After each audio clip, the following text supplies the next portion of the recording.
So, I would like each and every single one of you all to gather around the table and let me tell you all a Theros fable. To gather around for the tale of death and rebirth, the tale of one's purgatory and what they're willing to risk to escape it.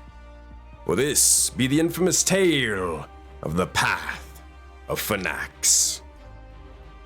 With the final breath they take, their souls seeping into the soil and far below into the earth, they'd awaken with little but the clothes on their back, the weapons among their person, as they're trapped in the likes of hell. This hellish dungeon that all would seek to escape, and all would fail. Lost, alone and almighty with a divine will to seek freedom from the underworld. These warriors seek to escape the underworld of Theros. However, the catch, that no one has escaped the underworld before in recent past, besides Phenax, a divine god of deception. From dozens of champions trying their hardest to survive, and more shadows attempt to flee from these halls. However, whether they'll be successful seems to be, well, to see. From slaying titans to krakens to even embodiments of war and death, everything that has died in the realms of the Auroraverse resides in these demonic halls, all with a common purpose and goal: to keep you all from escaping. It'll take everything you and your fellow warriors have to fight your way out of this hellish dungeon. But will you escape to see the light of life? Or will you have your souls return to the clutches of Erebos in death? We'll have to see what lies in store for these shadows in the path of Phenax. That said, let us see exactly what these individuals have. Alrighty, everybody, let's start and begin with today's story. This is gonna be a fun one. Alright. You won't be able to see anything until your characters get revealed, so don't worry about that. Actually, nah, well, we'll just have everybody's token be available so people can see. So, as we begin with today's one shot, let me send you over to a map and let me give you guys a little bit of ambience. Alright, first things first, everybody can see stuff, correct? Mm-hmm. Yep. Alrighty, so, what, oh, good. Sensei. Sorry, I can't see anything. I can't see anything? Gotcha. Oh, I think I know why. It's because you probably don't have permissions, right? Figure, fish, nope, owner. Can't see anything. It's this completely black screen, right? Yep. It says game paused and black screen. Game pause, we'll fix that. Here, I got an idea. Boop. Boop. How about now? Nope. Really? That's weird vision. Oh, I think I know why. It's because your character's kind of blind. Hold on. Alright, how about now? Nope. Nope, really? That is interesting. Depending on the map, maybe I'm just too far out. I don't know what's going on. One more time. Is it still acting up? Yeah, I can see on. Okay. Yeah. If that's the case, then here's what we'll do. We'll just do Old Faithful. We're gonna do it this way. And unrestricted vision range, token vision, boop. All right, you guys can see basically everything at the moment, which is fine. I just want to keep it in the hall. All right, how about now? Oh, and then let's go to this place. I'm gonna refresh just in case. All right, we'll send you guys over here, and then we'll send you guys back over here.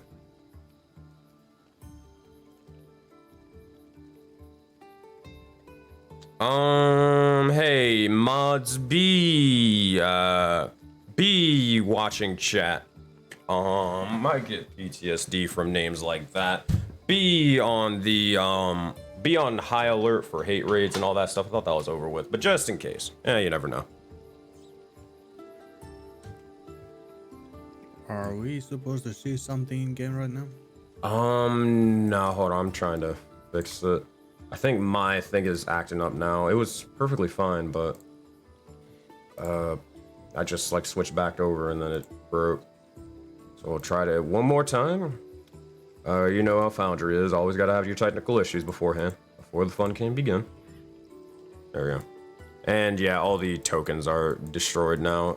Fuck, okay, I gotta restart it again. Ugh, always gotta be annoying.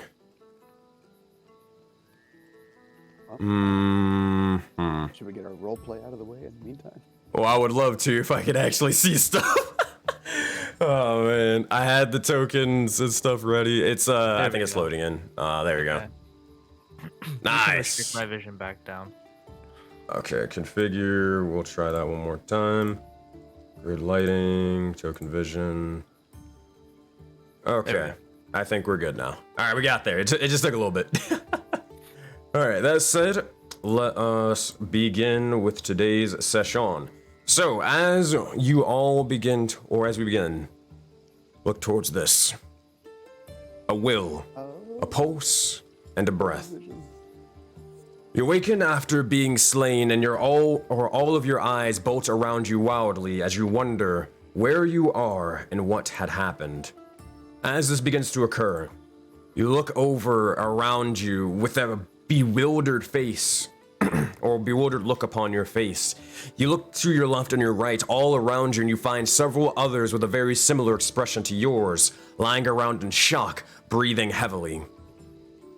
As this happens, you look towards the grounds and you see as you're on this sort of stony floor surface, and besides you, you look over and find ripped and torn red rugs of the sorts. Destroyed for the most part, but still functional. You look over to behind you and you see the likes of writing on the walls, but also these small lanterns guiding your sight. And with that, as you look over to all these bewildered individuals, let's see which one of these shadows will introduce themselves first. If anybody has any preference on introducing themselves first, you can go. If not, we'll roll a d6. All right, roll. Where am I? There you go. I can go if you want. Go for it, Thea. So, Thea comes in and like she's wringing her dress, trying to get all the water out from when she threw herself into the Kraken pit. Oh, that was really exciting. Oh gosh. Oh, okay. All right, we're starting up again. Awesome. Oh, there's new friends. Hi, everybody. I'm Thea. How's everybody doing? So you see this tiny little halfling. Basically, she looks like a Victorian child with consumption. She's really tiny, really skeletal with pale skin, and she's wearing a little Lolita dress. And she has a little backpack with a flump embroidered on it, and with a little what are they called? The tentacle that she has. She has a dried tentacle on her bag. And yeah, she's just looking around with her big, bright, light gray eyes that are bugging out in the darkness. She's just excited to be there. There you go. And that is Thea. That being said, who would like to go next to introduce their character? I can go. Go for it, Rue. Oh wait, Narth, did you want to go? Okay.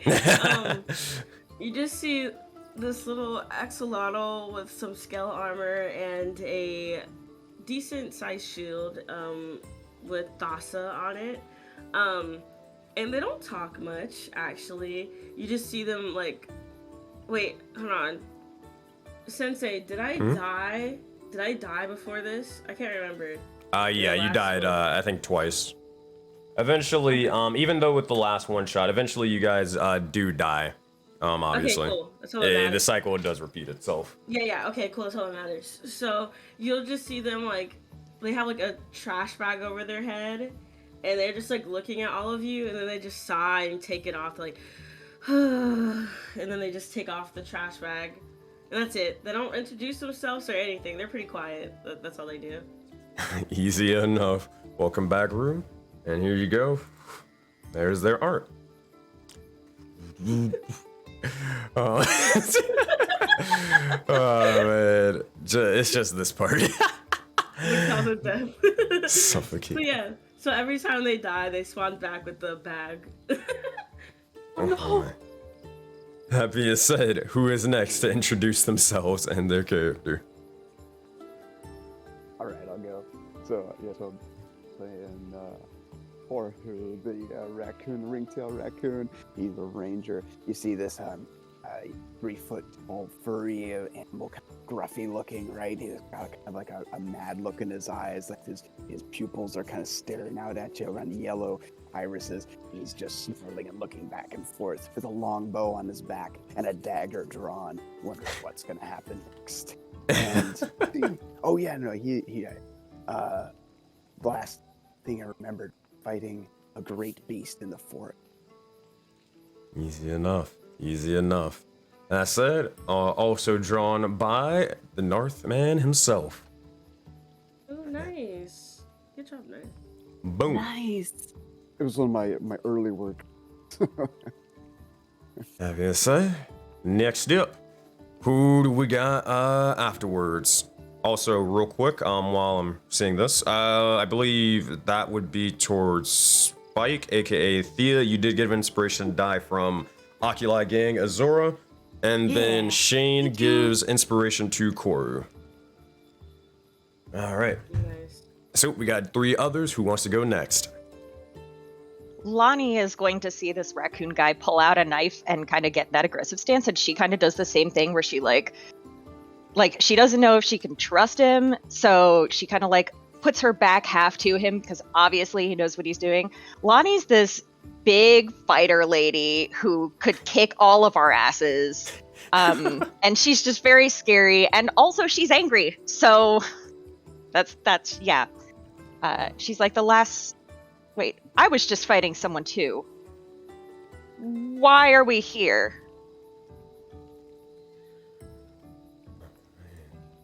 That being said, returning back to the Auroraverse after a year and a half. My girl.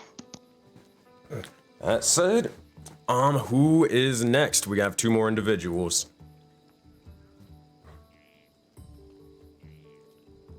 You know, I think we gotta have Pal last. We always gotta have Pal last. It's like tradition at this point. I think Rick is laughing. Yeah, Rick is laughing because he knows it's true. Fish, you mind going, or do you want him to go? Yeah, no, that's fine. I just was making sure I didn't talk over people.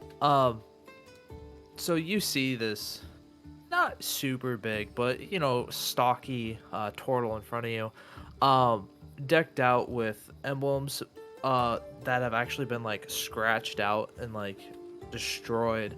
As he's sitting there quietly, just kind of staring off, like kind of in a daze, but you can tell that he's angry, like he's just mad. And he just doesn't say much. He just sits there kind of brooding a little bit. We got the spectrum of mad, angry, and then just a really, really cheery halfling. Oh man. All right, and this is their art. Heck yeah. And last but not least, Rick, bring us home with this fucker. So you see a confused looking old man in the back. I'm sure this place seems a little familiar. Where are we? And what are all these animals doing here? My God. They're new friends.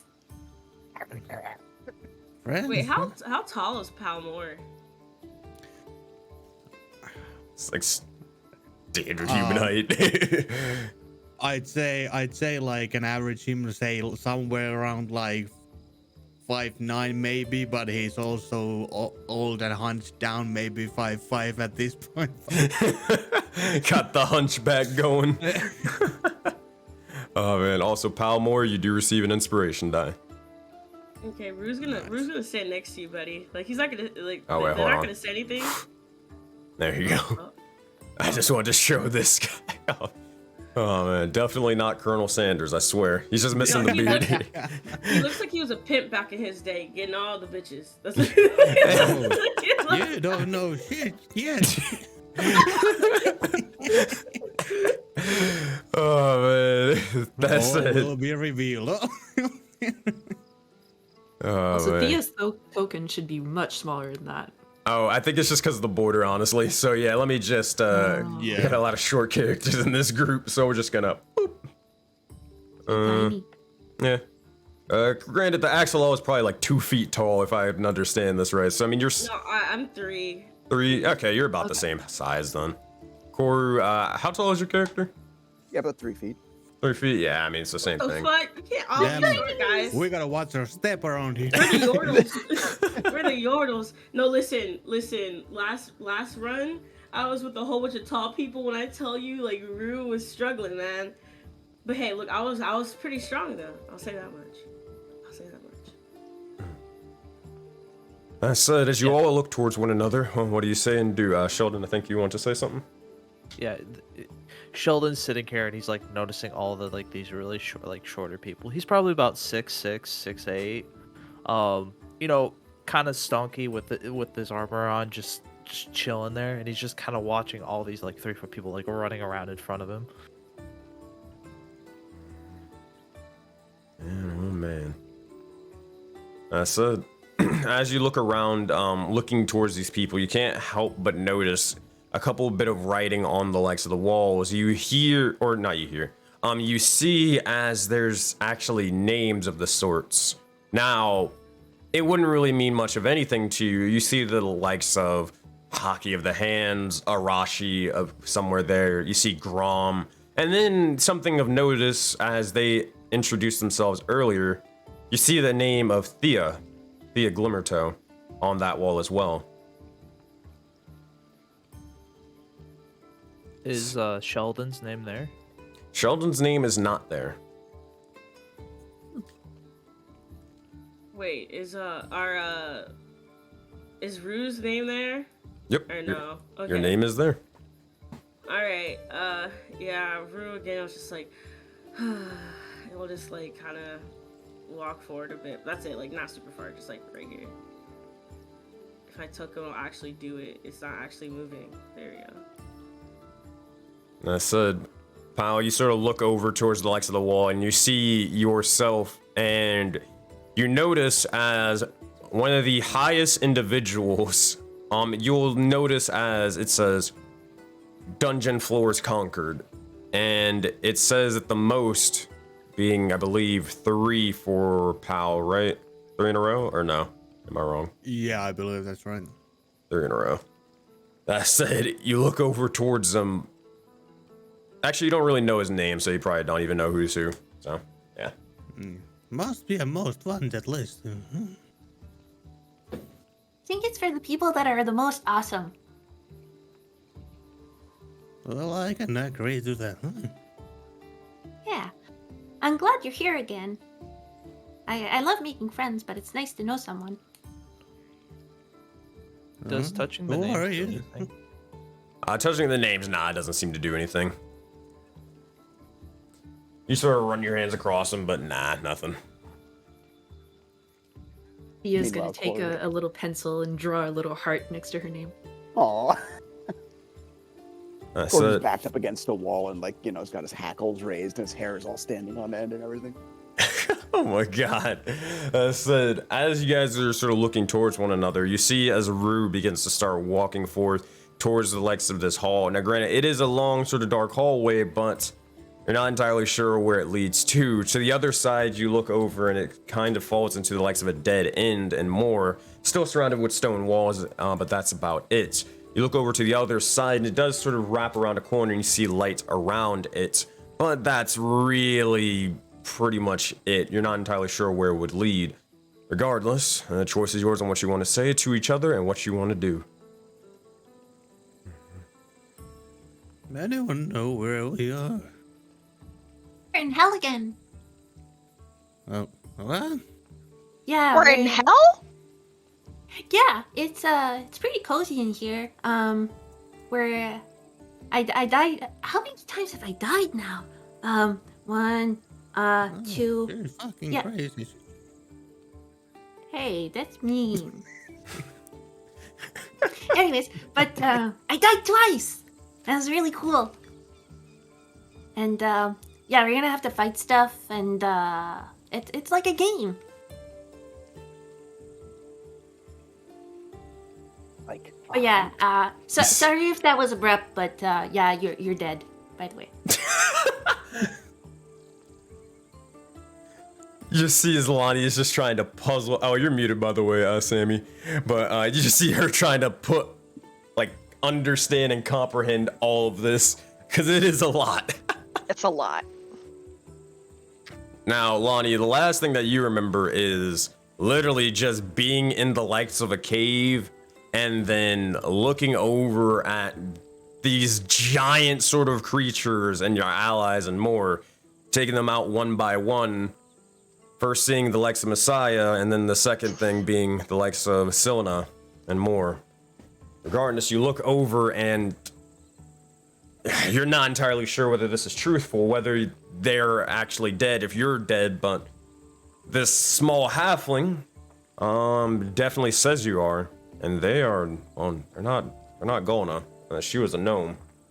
So This hurts Sammy's heart. This hurts my heart to hear this again.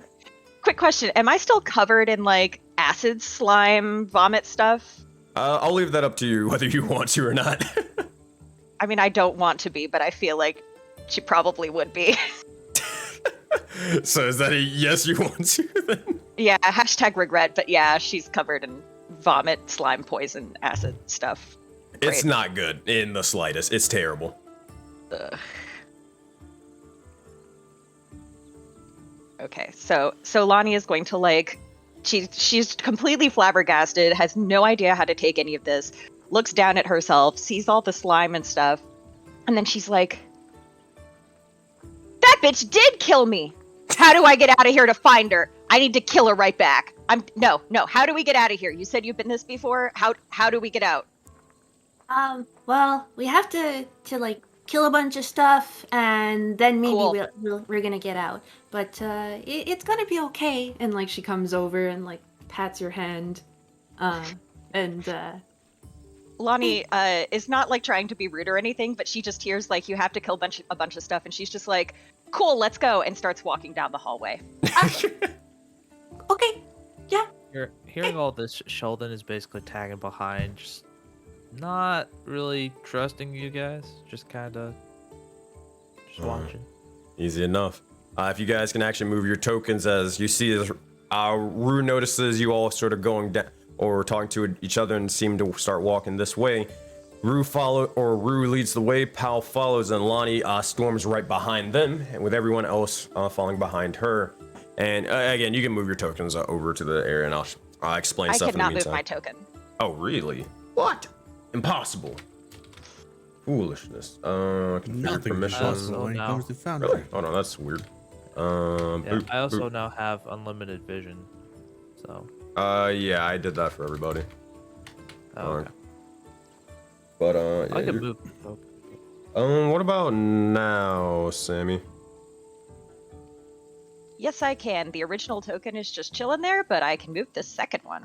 Don't worry. Lonnie does a expert move, a phase step, and now there's two of her at the same time. Nice. Watch out, everyone. I also need a new token. Gotcha. Boop. Boop. I don't know. Foundry's acting dumb today. Mm-hmm. All right. So, as you guys begin to walk over, you three, you've seen this area before, but for the rest of you, you look and find, turning the corner, a fairly large room of intricate and varying design.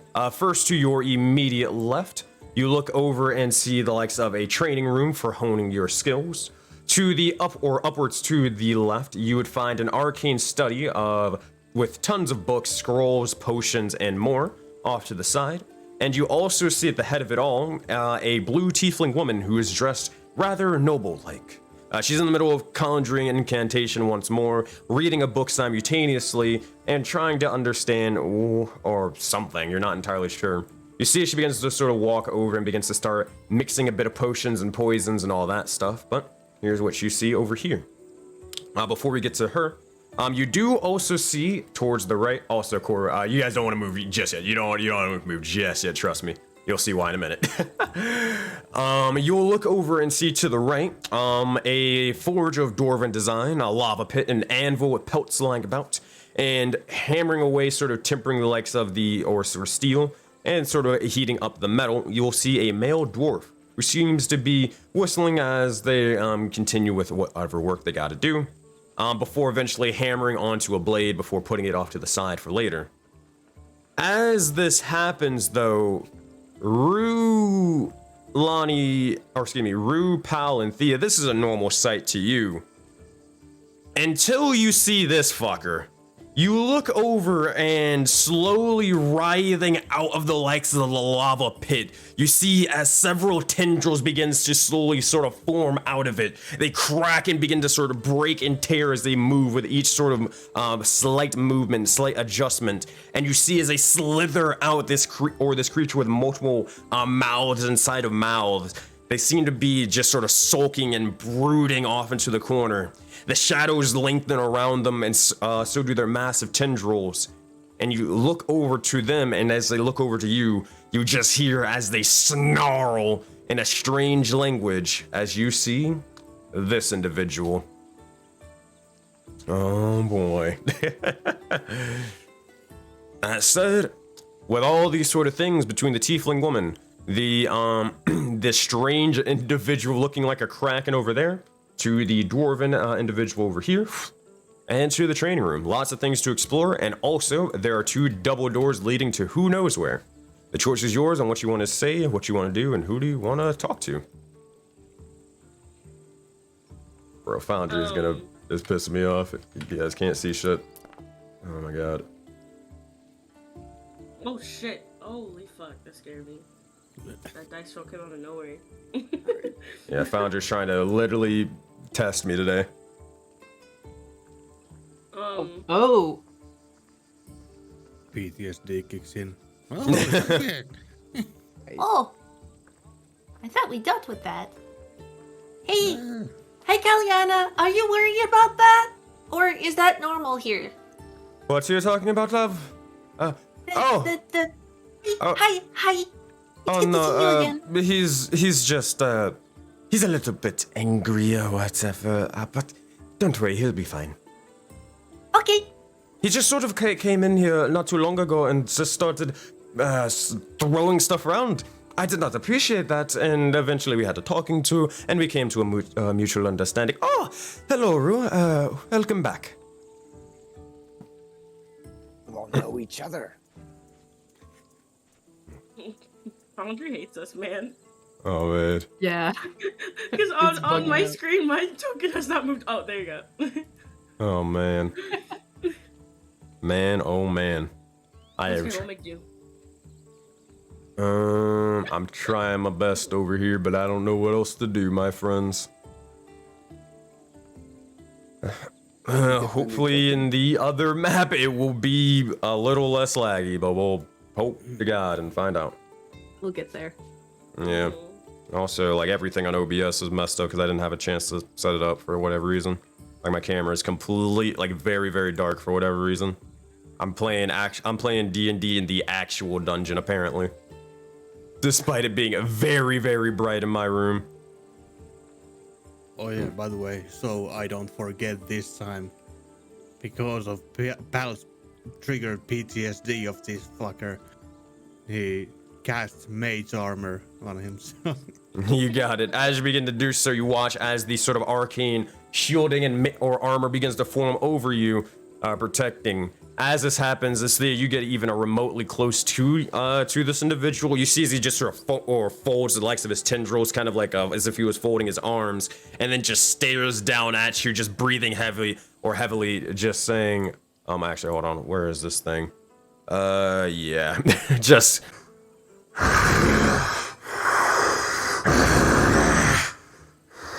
just molding at your presence. Thea's just like smiling. Keep making those noises and I'll send my boys to come see. You see he his looks really angry.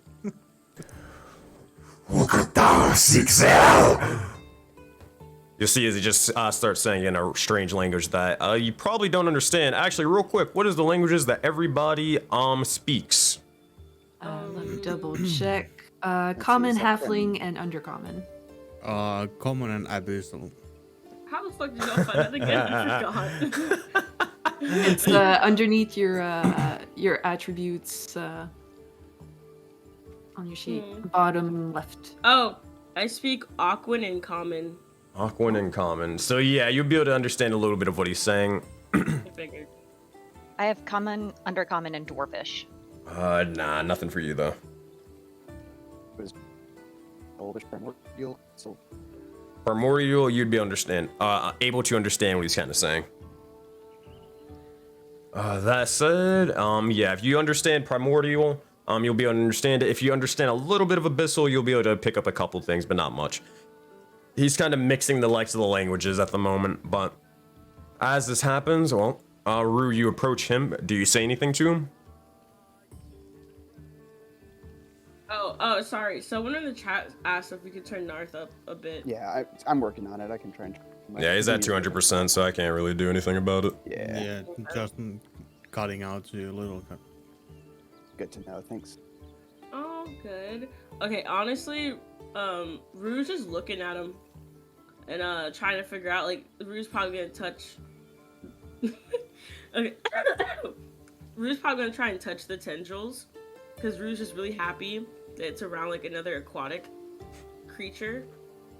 That's it. Try to reach out to touch the tendrils, and he nearly just begins to wrap the tendrils around you and start strangling you. But you look as he begins to try to do so. You watch as a sort of arcane shield begins to form over you and prevents him from being able to even interact or even touch you. You see as he begins to curse out and begins to actually speak and say this.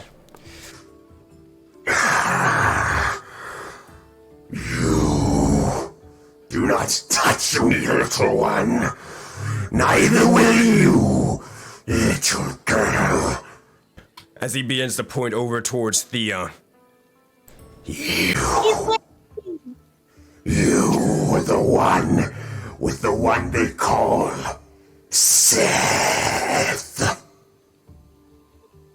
Yeah, that's my friend. I hate your friend. Okay. Well, I love you. I hate you. Okay. And that's it. That's all he says. He's just brooding off in the corner. And she'll just skitter off. I want to ask about spell components Sure because I thing. have one spell that requires like some more rare components, Yeah. and I wonder like are we worried about those or Probably not. What's the spell you're looking at? summon lesser demons? Oh, yeah. Oh, actually, no, it doesn't have a gold cost, so you're good to go anyways. All right, I guess I died recently. Yeah, anyways. Oh, man. Oh wait, I have a question. Mm-hmm. I have gold, but I forgot how much gold. I don't know if you. I don't know if you know. Yeah, you would have only 2 gold pieces. Is Okay, it say 2? less. No, it's one gold piece. Because it's Okay, only one I encounter. wasn't sure. Okay, thank you. That's I don't think you got any more, but yeah. All right. I'm rich as shit. I got 6. I got 2 gold. That's what you call a. Never mind. You'll hear Hold on. at this Yo. point, you'll look over at the sort of dwarven individual, and you'll just kind of look over towards the crack and just say, "Oh, will you shut the hell up? Don't pay him any attention. You'll be fine. Don't worry, Flint Hackenstone is here." That being said, little ones, any of you, is there anything that you all are looking for? whether it be bits of armor, bits of weaponry, or anything like that to go into the dungeon, I'm your man. I'm just looking for your beautiful smile. How are you doing today? Well, that's the first time anybody's asked for that. I'm doing wonderful. A little bit better now that there's more company here than, well, the likes of him. You just hear as he starts growling, like in this sort of gravelly sort of roar towards them, but or Flint Hackenstone kind of ignores him, and then just keeps on going. Well, that said, we had a couple of other individuals sort of roam around here. Actually, Rue, you were part of them. How are they anyways? Did you fare well in the dungeon? Hopefully you didn't meet too much of a violent death. And Rue would just look at him and just go like, eh. And then you just see them pull a mace from their side and just put it down on the anvil and just like put their hands out like, you know, can you do something with this? They don't talk much. They don't like the last group either. He'll look over and he'll just say, "Oh, don't worry, Rue, I can help you out." Here, and you're handing them the, which weapon? My mace. Mace. Okay, let me see. I don't know if you have enough money for it yet, but I will check real quick. So I know you can't really buy too much with 1 gold. Let me see. Shop item buying. You can buy a potion of healing from Kalyana for weapon enchants or enhancements. Buy feats. No, I can't buy feat yet. Yeah, you kind of just broke at the moment. I don't think you can buy anything with 1 gold. Yeah. Yeah, nothing with 1 gold yet. How Go about armor? Mm-hmm. Oh yeah. What does that cost? Like Armor? the cheapest? I'm trying to freaking remember it, but it's not showing up for some stupid reason. Everything is breaking, man. Everything. Okay. Wait, can sorcerers even wear armor? No. Yeah, actually, not even Infernal Heritage can. Okay. That makes sense. Here, I guess we'll do it live. We'll make it where it's this way. Basically, we'll say, yeah, we'll say like every 3 gold or whatever, you can get a weapon +1 weapon upgrade or a +1 armor upgrade and all that stuff. And it just stacks on top of each other. Alright. Is there any spellcaster upgrades, or it's only for martial classes? Oh, most definitely, but not with this guy. You're gonna want to look over to Kalyana the Sorceress. For her, if you were to just go over and ask her, you can buy the likes of potions of healing. You can buy potion of incantation, which gives you a 1 spell slot back. That costs 2 gold whenever you need it. And you can also sell magic items to pretty much either one of these individuals if you ever find some. For spells and stuff like that, you can get a spellcasting focus upgrade. But it costs, 3 gold as well. To get like a +1. Alright, I'll wait. Alright. I said, go ahead, Sheldon. Sheldon walks over to Hackenstone as he's like pulling off like his armor. And he walks over and goes, "Got a weird request for you." Well, it depends on the request, but what were you seeking? Sheldon starts pointing to like the sigils of the Paladin Order, and he goes, "I want these removed."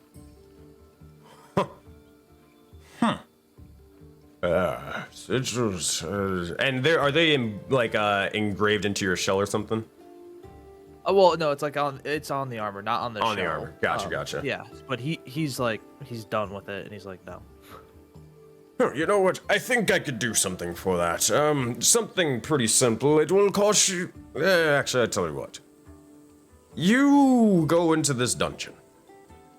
You survive 1 encounter. You put your name onto that wall, and I'll do it free of charge. If you can't at least do that, then I will have to at least cost you a gold. But you seem to be a powerful individual, especially if you're in here and you're not one of the run-of-the-mill spirits out there. Then I'm sure you'll be able to manage.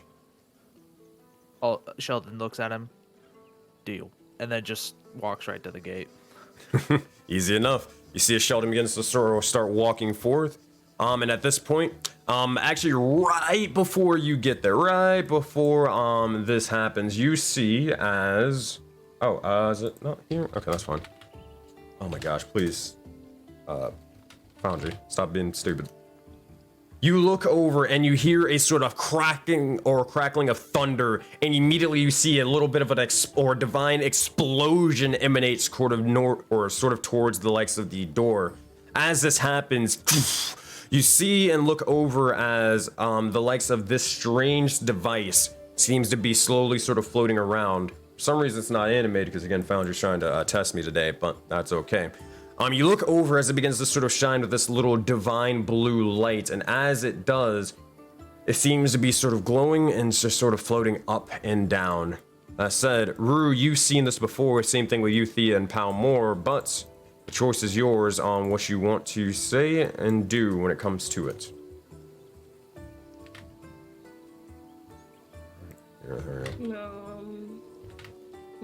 Oh my god. Yeah, I know. Foundry's fucking up for all of us today. It is beyond irritating. Oh my god. Thea's gonna go over and touch it. Alright, if you rush over and try to touch the likes of the boon, roll a or is it a D10? I believe, yeah, roll a D10 for me. Right. Oh boy. I hope we get the old blind man. Ooh, sushi. 1. Interesting. Ooh. Alright, well, we'll get... Oh. That's funny. Alright. I'm happy. You will see as the sort of it begins to crackle with a bit of lightning and more, and as it begins to happen, you watch as the divinity boon begins to vanish and destroy. That being said, you all watch as the entire area around you begins to start crackling with thunder and lightning. You watch as it begins to get darker and darker into the entire area, as you see with another sort of stray lightning strike over off to the side. You see, oh boy, this individual, for some reason, even their tokens aren't working. Oh my god. This thing, man. This thing. Oh my goodness. You look over and you watch as the individual who seems to be here, they seem to look over and stare upon you, as their entire form is sort of crackling and surging with a bit of electrical charge. Bits of their form is made out of this sort of starry light of blue, greens, and purples and more, as you see a dark-skinned individual. As this begins to happen, they seem to have a bald sort of head and a sort of beard that flows with an astral light, as you see the Stormfather appear before each and every single one of you all. You see Karanos. Oh boy. Oh shit, what the fuck? So shiny. That said, as this begins to happen, oh boy, do I have this thing? I do. Thank God I have their theme song. Something's working right. So, you look over towards them, and as this happens, you see as they begin to look towards the likes of their hands and arms, seeming as if they've sort of grown with a strange new power, coursing with more and more. As they look towards you, they say this.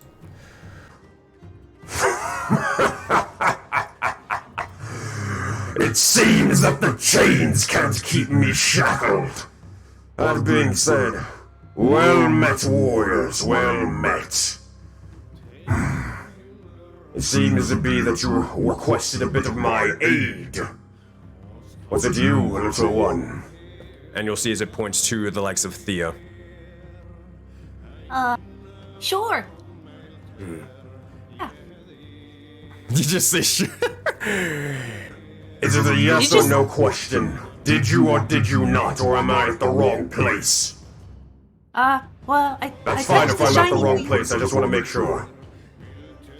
No, you're at the right place. Okay, good. Alright. That being said, well, it seems to be that, well, this is a new establishment. This isn't Foden. But, whatever, regardless. Use your boons that you can be bestowed upon. For the time being, I shall give you my aid to escape the likes of this place. Use it well and use it wisely, for the likes of some things are sort of writhing around here. Even one of my false champions reside in this area. A storm giant, if you will. If you could, take it upon yourselves to defeat this sort of false champion, do me a favor. And while you're at it here, take this. You'll see as a crackle of lightning begins to sort of form, and immediately you will see as he begins to sort of throw the legs of the lightning bolt over towards Thea. And as this sort of happens, Thea, you look over, and it's not even in that sort of size. It's actually a sort of small, sort of strange ring that begins to form amongst your sort of, well, pretty much your ring finger, or wherever you really want it. That being said, you look over and it has this sort of blue lightning bolt that sort of constantly surges with electricity and more. That said, you gain the boon of Karanos for the time being. And with that, my friends, you guys can choose a power-up before you guys go into the likes of this dungeon. Alrighty, so here's how this works. I'm gonna try my best to make this happen with literally 2 frames a second, but we'll get there. We will get there. Alright, so essentially for all you new players, guys who haven't watched any of the one-shots before, the way this works is you guys can actually come across any of the 13 or maybe 15 gods of Project Aurora, and they can give you different aids and boons of the sorts. They can give you or you will be able to choose one of 3 possible boons. It can be an offensive boon, a defensive boon, or a movement-based boon. And whichever thing that you guys decide, that is what the entire party has. Everybody with me so far? Mm-hmm. Alrighty. So, a couple of these things, or a lot of these things are very, very strong on purpose because you guys are going to need it for this one shot. It's a very difficult one. Also, hello, Poke. That said, here's what you have for the Stormfathers. His stuff gets revealed. For the likes of chat, I will show what this is, and let me go back to it. But let me read off what they are. His offensive boon is the following: Lightning Surge. When you attack an enemy with a melee attack, you deal lightning damage equal to your proficiency bonus to all creatures within 5 feet of the original. This includes allies and enemies, so be very, very careful. Defensive boon. When you are dealt fire, lightning, cold, poison, or acid damage, you can use your reaction to half the damage. On top of this, the creature who dealt this damage takes lightning damage equal to your proficiency bonus. This can be done once per combat. Alright. Last but not least, movement boon. An approaching storm. Everybody gains a flying speed of 15 feet. Choice is yours. You guys can discuss in-game, out-of-game, however you wish, on which one you would like to have. I kind of feel like flying. Reactions. I think everyone wants to do flying. Like I just saw everyone's faces, and like Sammy did like the classic, and then Nox was like, "Yo, bro, no way." My question is, just real quick, Sensei, with the flying, do we have our movement speed and the flying speed, or does the flying replace our movement? The flying would replace your movement. So like if you just start, levitating, then you can only go 15 feet. But that means you can do some crazy things of just being able to jump across like crazy gaps and all that stuff that you typically wouldn't be able to do. And you can just start fighting like a Dragon Ball Z film and flying in the air and, beating the crap out of people. So there is that. Flying would have been extremely good in the last fight against the Kraken in the yeah, it would have. So I'm down for flying. Yeah. I don't see any arguments. No. Go ahead. Lonnie is still confused and angry and doesn't know what is going on, but someone's offering her the ability to hurt someone, so that's good. So she walks in and she says, "Okay, so some of you have done this before. Sounds like we are going to go fight some stuff. Cool, I'm on board with that. But it sounds like flying would be cool, but the defensive one also hurts the person who's attacking us, so maybe that would actually be a good one. Are there a lot of what's it called, like the elemental damages or whatever?" Like, does everybody behind that door do a lot of like fire, electric, poison, blah blah blah damage that it would make sense that we would want to take half damage from that? I don't know. I've never been there. Help me out, guys. Well, we don't really know what we're gonna be fighting up against, so Oh. like we had to fight that guy, and what else did we do? Oh yeah, and there was some big guys that we had to fight, and yeah, all kinds of different things. We don't really know. Oh.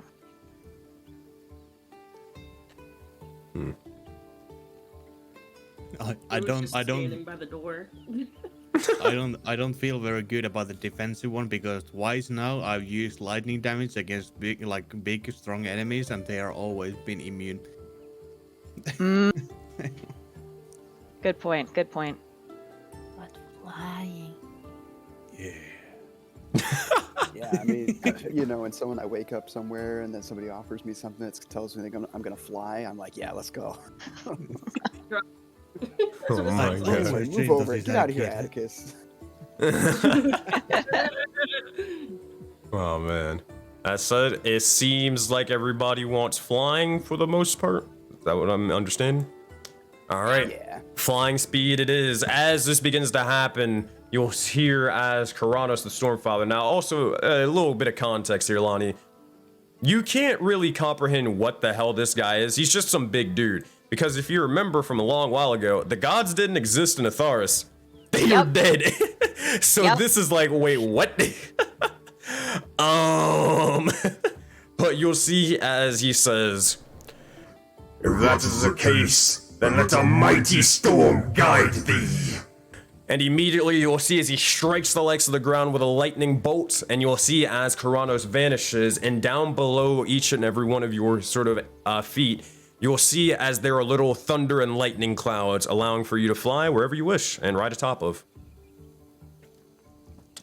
Thea is going to freak the fuck out, and for like the next 5 minutes, she's just gonna be zooming all over the room, like. Yeah, and poor who's backed up into the very top corner, like just like looking. Oh. Just a feral animal. Actually, Did I ever if Thea think oh, go ahead. Why didn't I ever think of using animals as infiltration tools? God damn. That's a lot of hidden meaning. Oh my god. If Thea sees that, sorry, what's your name again? Roku? Koru, is like just scared in the corner. She's gonna come back down and like kind of drop a little bit of her energy and be like, Hi, you haven't spoken. I know it can be scary to be in a new place that you don't really understand, but we're here to help you and you're gonna be okay. We're gonna have some fun today. Alright? I'm Thea. I'm gonna extend my hand. Here comes the rabies.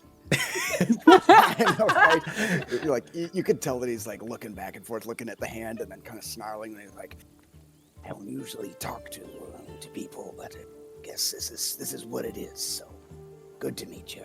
you know, reach out his paw and you hold it. It's very soft, actually, very soft. that he hands it to you. Your hand is Shakes your really hand. soft.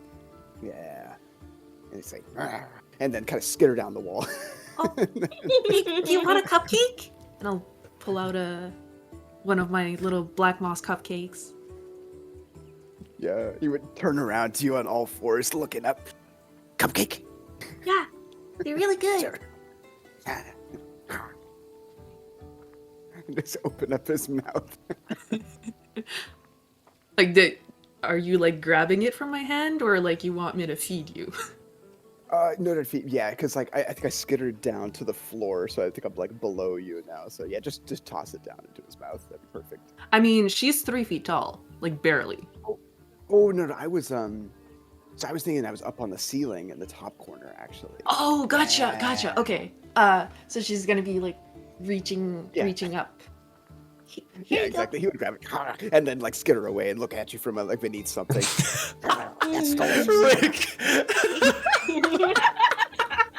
Cooper. Rick, please. Fucking- Why? What happened to you? Oh, man. Wait, all we need is the hippo. We got the whole game. We got a turtle. We got a raccoon. Oh, I'm man. just gonna try pushing the door open. Alright, easy enough. As this is sort of happening, you just start pushing the likes of the door open. Takes a little bit of time, but you're able to open it free. As said, you all hear as the grating of the door begins to or echo throughout the chamber. Do you all go through it, or do you do anything else beforehand? I would like to do something. Oh, go ahead. Nope. Sheldon's charging ahead. He wants blood. Hell yeah. Alright, What? real quick, Lon. Lonnie is confused and irritated, but this lady person clearly has been here. So Lonnie is like eyeing the door, making sure that nothing comes into it, but she looks at the sorceress person and says, "Hey, you look like you spend a lot of time here. Do you live here, or is this more of a day job?" Well, it's a little bit of both. It is my job, and also it is, I do live here. Okay. Do you ever leave this place? Not really. No, actually, no. No. No one ever leaves this place. There's no point to. No. Why do you mean no point? Well, everything that you could possibly have is here. What's not to love? You have, I have my potions, I have my spells, I have my sort of food. I don't ever have to, I don't even really need to eat or drink down here. And then occasionally, if I get bored, I could just, not anymore. I could go into the lengths of there, and she'll point to the dungeon, but sadly, not anymore. Why not anymore? Well, let's just say someone in there doesn't really appreciate me or Flint heading in there anymore. Yeah. It's a long story. Okay, cool. That's Be your careful business. of the, just little thing, be careful of the beholder. That's all I will say. Okay, notation made. Question. So, you said that you've seen some of these people before. Awesome. Great to have a good friend group. No offense, but I don't want to come back here. I would like to leave. So, can you give me any information about, like, people who you've only seen once, who theoretically might have left, maybe?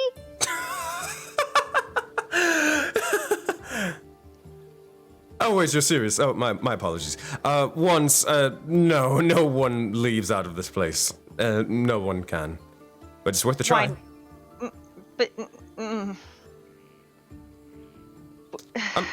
I mean, you are very powerful from what I see, and from the records, you were in your, I believe, your 8th season before you eventually perished. That is very, very impressive, actually. 8th season means 8th level, by the way, if you can't tell. But the thing is, these things, these threats, they are capable from far and wide, pretty much of any sort of thing. From, giants of the swords, beholders, as I said, even the Eladrin court. Lots and lots of things that are all trying to kill you. Now, don't let this discourage you, but you may not be able to take them all out this first go, but you can grow stronger. You may be able to meet a couple of allies along the way, and eventually you will work your way up to being able to slay them, just like any common goblin, I'm sure. Cool. Okay, thank you for your time. Again, no offense. I hope that I never see you again. I would like to leave, but you have fun here. You have a very nice room. And then she turns around and goes over to the armor guy. Said? Oh no. Oh, okay. Goodbye. I said, all right. You go over to Flint Hack and start. Real quick. Is anybody else doing anything in this room, or is everybody heading into the double doors? Making sure everybody gets their chance. Pal's hand. Just holds his hand. Easy enough. Leading Grandpa once more. As Lonnie is talking about leaving, it's resonating with Sheldon, and he keeps looking over, like agreeing when she's when she's talking with the sorceress over here. It's like, Yeah. He's muttering to himself. I've got work to do. Easy enough. Said, anybody else? Come on. All right, take it away, Lonnie.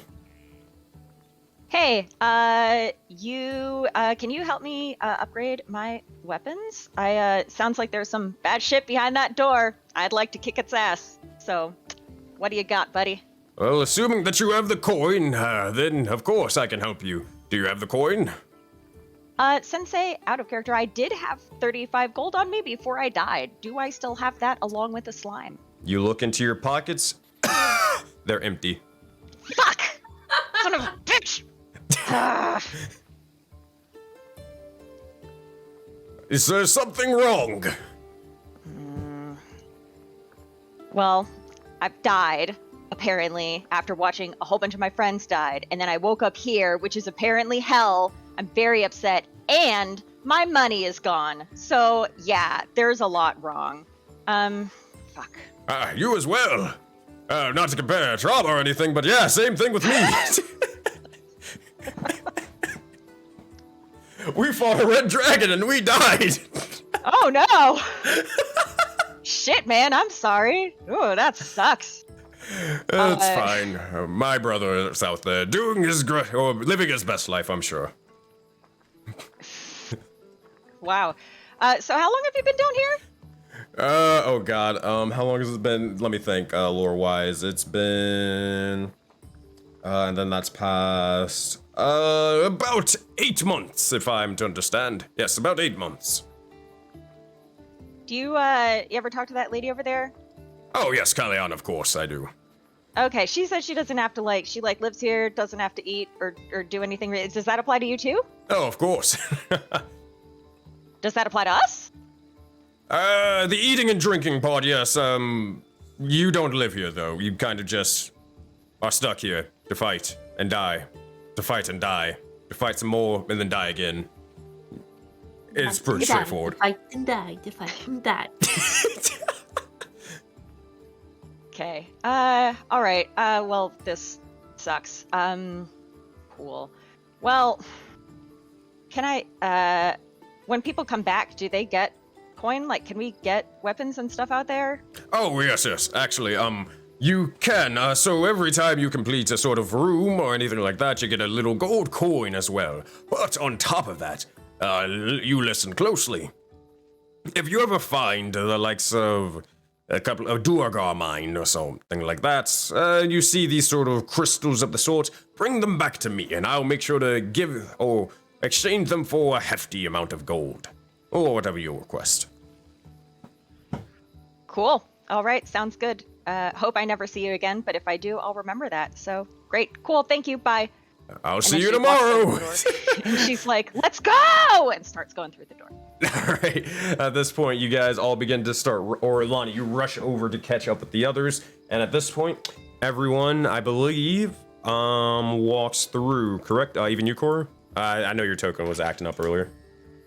Okay. That said, let's do this. So, let me look at my thing. Sorry, 1 second. As you head forth into the dungeon, you head down this narrow, bleak hall. You begin to watch as the doors behind you shut. Almost instantaneously, you see as a portal begins to form, rifting through the likes of the cosmos, tearing itself free, presenting itself to you. For some of you, this is a common sort of scene, but to others, you've never really witnessed this before. That said, what do you all do? Into the portal, or do you try to ignore it and go around it? Is that the only thing in the room, or is there something behind it? There's not really anything besides it. The doors begin to close and you just see an endless hallway for the most part, and there's just this portal in the middle of it. Sheldon's pissed. He's going through the portal. You got it, just straight into the portal. As this happens, everybody else follow, or are you going somewhere else? Yeah, I guess Thea's gonna skip ahead and go through the portal. Do a hop, a skip, and a jump, and you're in. Easy enough. One by one, your allies begin to form through, and as this happens, whether you'd wish to follow, every last one of you would begin to hear a voice emerge, ripping itself free from the veil of space and time itself. You look over as it begins to break through several barriers, and you begin to see a mysterious figure begin to form. A golden horned individual with a bony, almost missing torso, shredded to bits and pieces with a body covered in the likes of jewels and even their headpieces with more gold hanging from this person. And it's you. Oh boy. You get to see this individual as they speak. Oh god.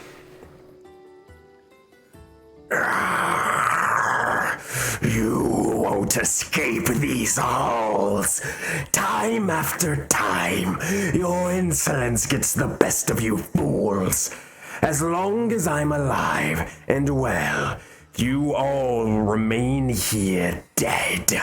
Stop trying my patience, as death comes for all.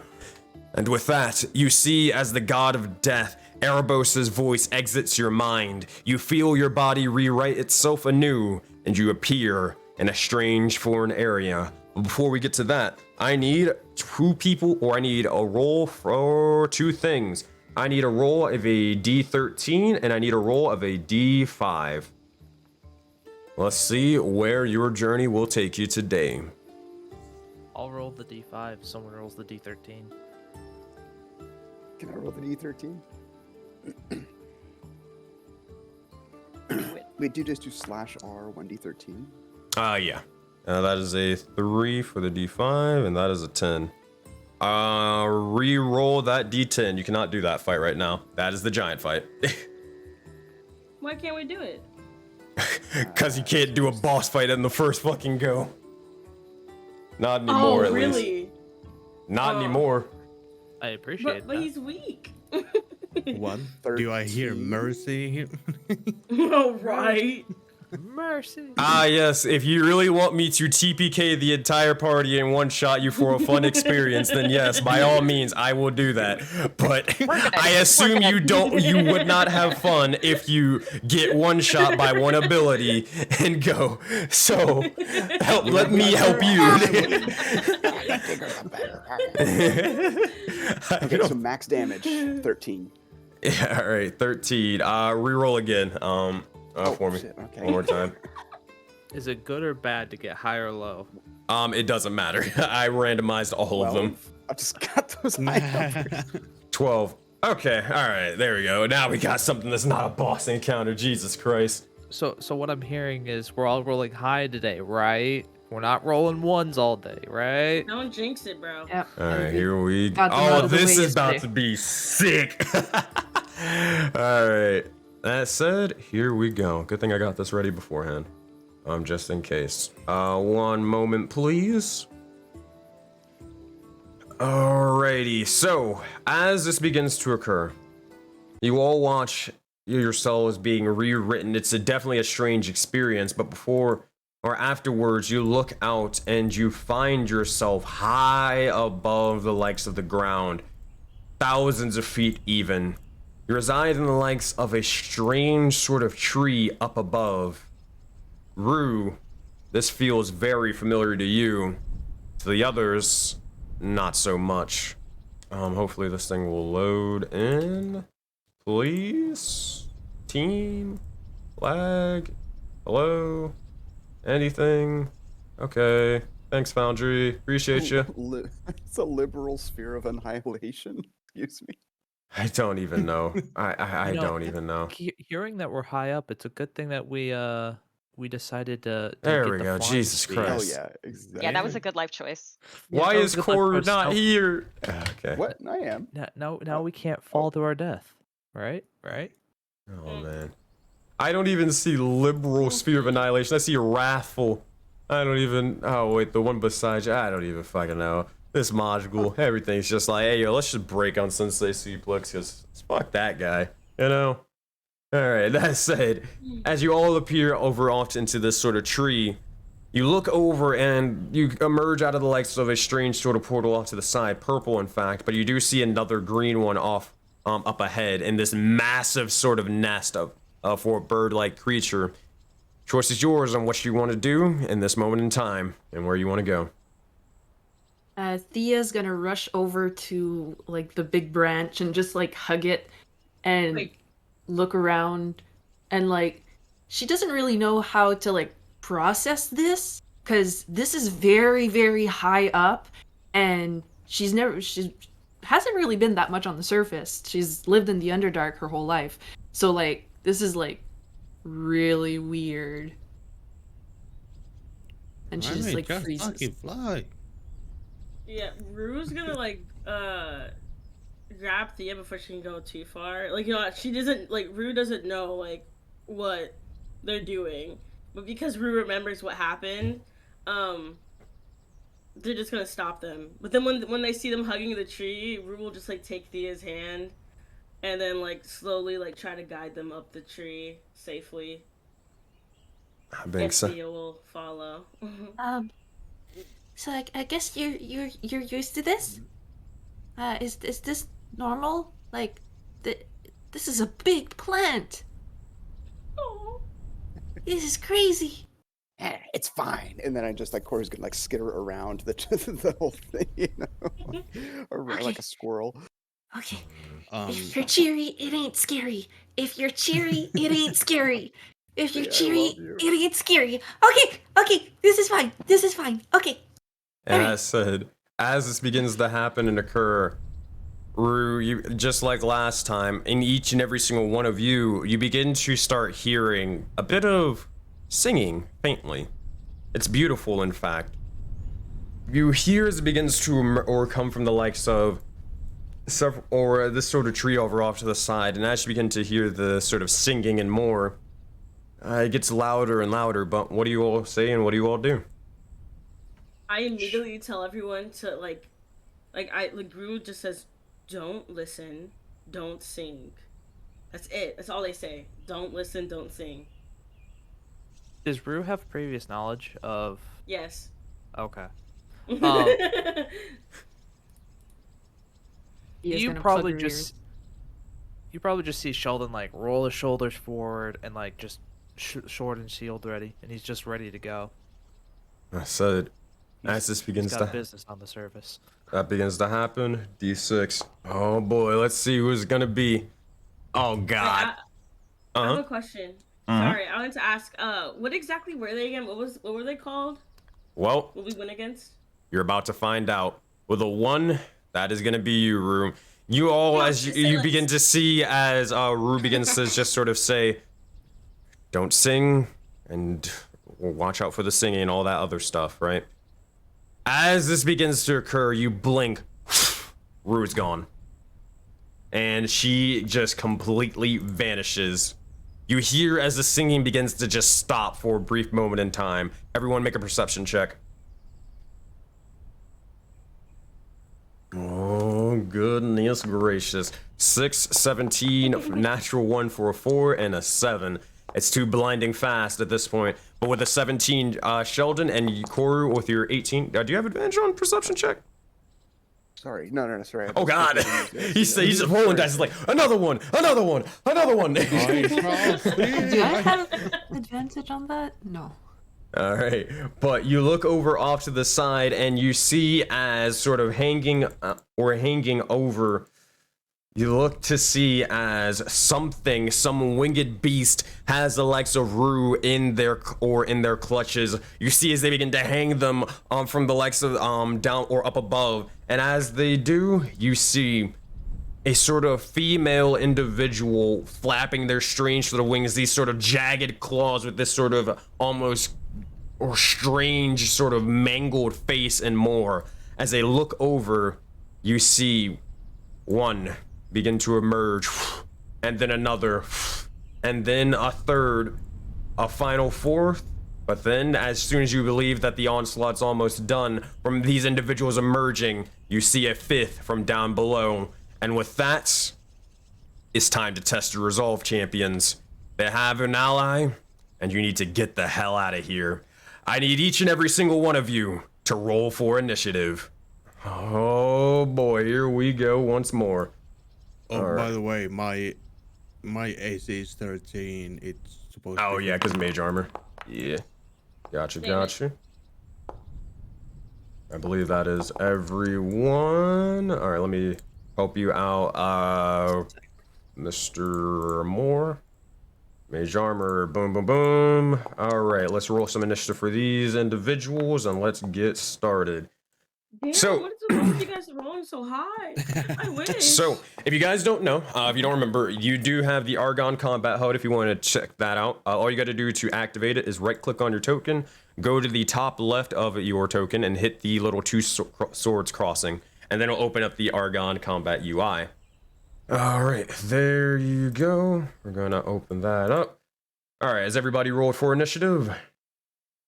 Mm-hmm. Yeah, we still use the one thing. There is 6 of okay, so all right, Sheldon, you get moved up in initiative. It works out for you. Lonnie and Rue, you get moved up afterwards. Oh wait, hold on. Actually, I got sorry. that incorrect. Boom, Koru. Then it's going to be this individual after Thea. Then it's going to be this individual after Pal. Then after Sheldon, it's this individual right here, and then in between that, it's you. Okay, I got the initiative sort of set up. As said, let's do this, everyone. Let's get you guys some music. Hopefully, the music doesn't start acting up, and you guys will actually be able to hear it. So, here's how this works. If you guys again haven't seen this one shot, the music has 2 modes. It is dynamic. If you do normal stuff, nothing happens. You're whiffing and all that stuff. The music kind of stays the same. Do some crazy stuff, do some absolutely ridiculous and wild shenanigans as you guys are known for, and start killing everything and everyone in sight, and then that's when the metal comes in. That said, it's time to rock and roll, everybody. Let's see what you guys got. Top of the initiative, we have Koru beginning us off in combat. After that is the Harmonious Harpy. What would you like to do, Koru? Darling, by the way, can you hear me okay? I feel like I'm a little laggy. Yeah, you're good now. So, I got my longbow out and I'm going to take. Oh no, he's freezing. Take Gucci there. Oh no, he's freezing, it's lagging. No! They just nerfed him. They nerfed him. They froze the raccoon. No! The raccoon was too powerful. He's too powerful. Oh man. It's not laptop. They're trying their best. The quarrels of online D&D. Let's see here. Give you 10 seconds. If we need to, we can just come back to your turn, Narth. Let's see. Am I still not there? You're still lagging.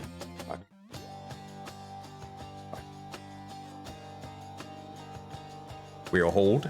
We will hold. Also, keep in mind, Thea, you are going to be next up in initiative after the likes of the Harpy. Same, and then after that, another Harpy will go, and then it will be Pal Moore. So make sure you guys are ready for your turns. And you're planning them ahead of time. And that goes for everyone, even if I didn't list your name. I think camera's not lagging anymore. Yeah, let's see. Okay, so can you hear me now? Yeah. Okay, so I'm going to make an attack against the one that I can see the Harpy that is carrying Mochi. Not Mochi. That's another axolotl. You're looking at Rue. Oh shit! Yeah, exactly. Yeah. I know. I was like, damn. Yeah. It's like, yeah, but Sensei wishes it was the cat, right? Yeah, make an attack that's carrying Rue. Apologies. And I can see that Harpy, right? Okay, Yes. So Hunter's Mark, attack, and then I will be doing a favored foe against that one. Yeah, that'll be fine. All right, as you begin to mark him with the likes of favored foe, your eyes begin to almost dilate and then immediately shift and begin to hone in onto this individual, getting ready to strike them. Favored foe, all right, that's 22. As you fire the likes of the longbow, it soars across the sky and then embeds itself into the Harpies, sort of almost towards their neck. They're barely able to move out of the way, and it strikes into their arm, dealing 8 points of piercing damage. A good hit, and then also 2 extra points because of favored foe, right? I believe so. Alrighty. That said, as that happens, you strike you fire the arrow off. Is that your turn, or you got anything else? Trying to look here. So for Hunter's Mark, does that deal extra? Does that deal an extra 1d4? Yeah. Favorite foe, the ability. Favored foe is the ability. I don't know if it takes concentration or anything like that, but favored foe does an extra d4 if I remember it. Okay, so favored foe is 1d4. Okay, so I'd roll a d4 damage for that, for the favored foe, and then I can also do... And then Hunter's Mark was a bonus action, and that one is also d4. Thank you for bearing with me. You're good, you're good. New classes. Deal 1d6. Okay. So, if you're gonna Hunter's Mark them, granted you already shot earlier, so you can Hunter's Mark them for the next time, but anytime you hit them afterwards, they'll take an extra d6 of damage. No, I meant to do, like a Hunter's Mark, and then shot, and then... Yeah, you know what, yeah, I'll be fair. Alright, I mean, new class and everything, so yeah, I got you. Alright, so d6, so 3 more points of damage towards them. That's it? Is that all you got, or is that your... Yeah, that's it. Alright. Or, well, let's see, I would fly up into the air with, and I get double movement speed on my first round, so I'm going to fly up 30 feet. Wait, does it? Oh no, that's fine. Yeah, fly up 30 feet in the air. All right, 30 feet, straight up into the air, right? Not moving at all. Like okay. Correct. Gotcha. Let me add this because it's time to get vertical combat. All right, next up in initiative, we have the Harpy, and then we have Thea. Afterwards, another Harpy, and then Palmore. At this point in time, where the hell is this Harpy? There we go. You'll see as the individual begins to start singing very loudly and more. As this begins to happen, you'll look over and see as you almost try to close the legs of your ears, but can you resist their song? Let's find out. I need each and every single one of you within 300 feet, which is every one of you, to make a wisdom saving throw. Wait, including me? Yep, even you. Okay.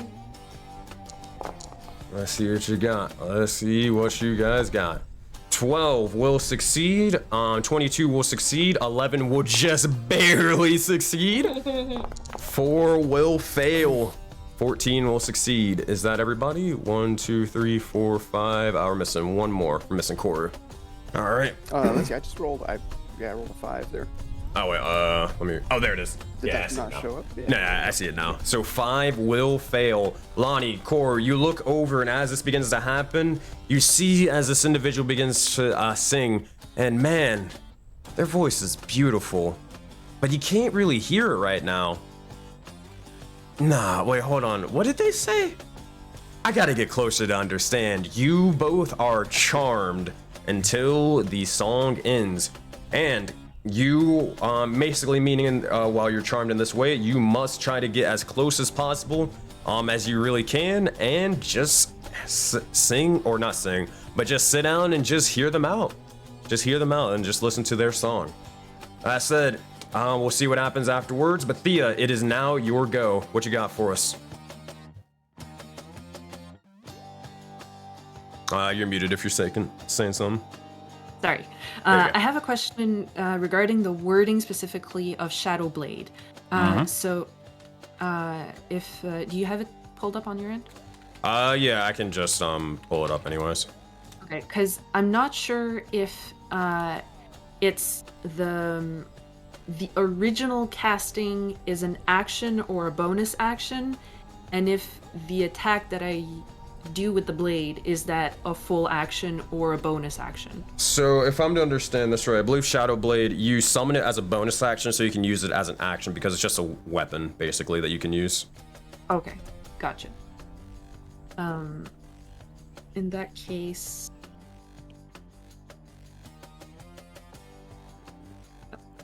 I'm gonna, so you'll see as Thea extends her hands and like she's kind of looking around, and oh, also, what's the light situation?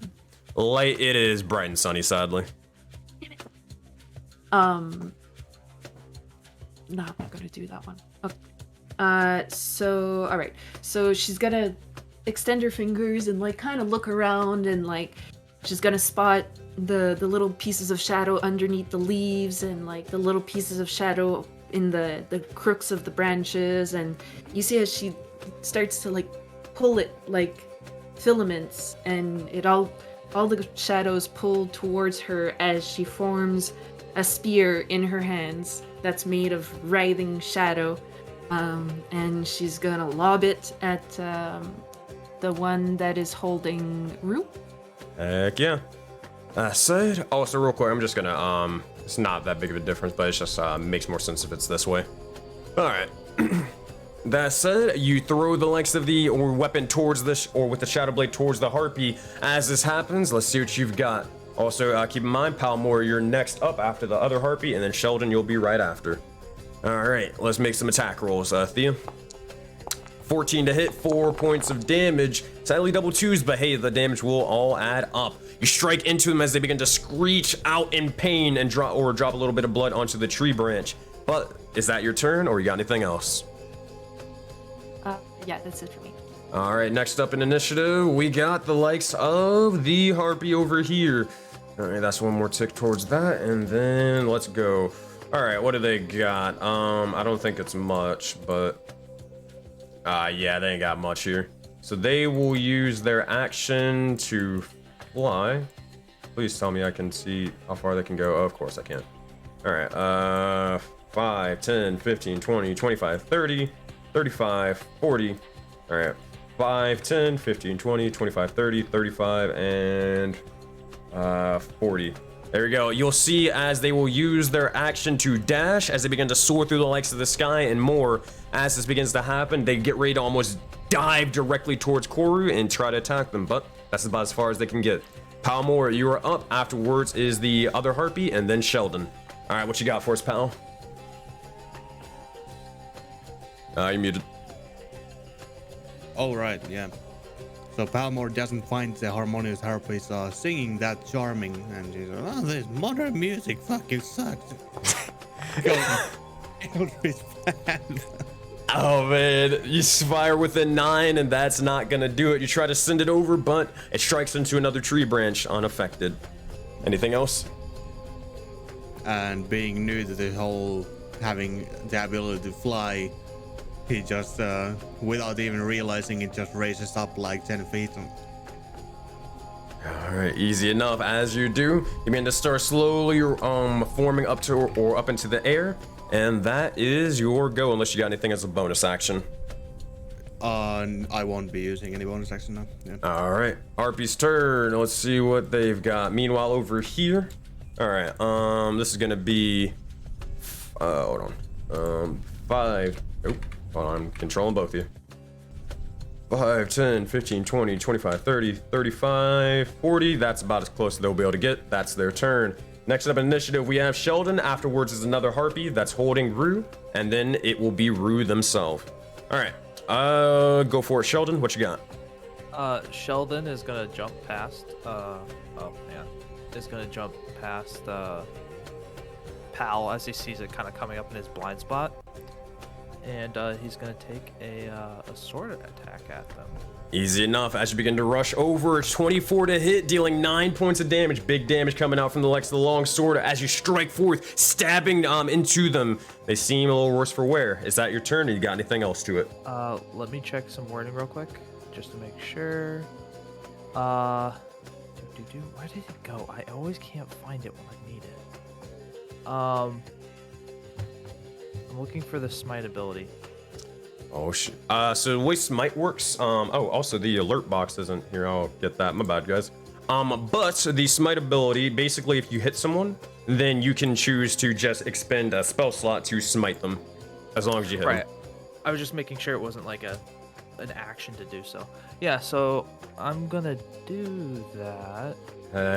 Yeah. All right, so roll 2d8s, because you only have first level spell slots. Oh, I guess it doesn't. Browser source. There we go. Oh, I see that. That's junk. 4 points of damage. Hey, I mean, it all adds up. That said, as you strike into them, dealing or striking them with the divine light and the divine smite, you see as bits of their wings begin to slowly burn away as you deal a total of 13 points of damage. At this point, you watch as some of the harpies are looking a little rough, but some of them are still perfectly fine. Sheldon, that is your turn. Sorry. Yeah, you're good. You're good. 5. Oh, let me. Boop. And is that your turn? Or you got anything else? That is my turn. All right, simple and straightforward. All right, Harpy's turn over here. They're going to start clawing into Rue because you're grappled at the moment, so it makes sense. All right, first attack is going to be a claw. Oh god, that is a natural 24, total of 12 points of slashing damage. That said, is there anything towards it? No. As at point, you see as they're ripping and sort of tearing through the likes of your armor, trying to almost embed their claws into you. As this happens, they nearly sort of toss you onto the ground. They let go of the grapple, and they will bring their club down and try to just smack you across the head with a final club attack. That is a 16 to hit and 5 points of damage. Rue, you're not looking good, but you are still standing strong as you put up your shield to block a majority of the blow as you nearly fall off of the likes of the tree. That is the Harpy's turn. Next up, we got Rue. Afterwards is another Harpy, then it's Lonnie. All right, what you got for us, Rue? Alright, I'm gonna just target this dude that has you grappled because Rue's pissed off. He let go of the grapple, but you are still like, he he's did? still within 5 feet of you. Okay, coolio. So what I'm gonna do... Hold on. Where the fuck is it? So actually... Fuck, I can't do 2 spells, I forgot. So let me think wisely. Let me think wisely here. Okay, I got it. I'm gonna cast Inflict Wounds on this dude. Oh god, here we go. Bro, 10. I'm gonna cry! No! 10 to hit will just barely miss. That being said, keep in mind, guys, if you do have inspiration, you guys can use that for the one-shots and all that stuff. Yeah, I don't have any.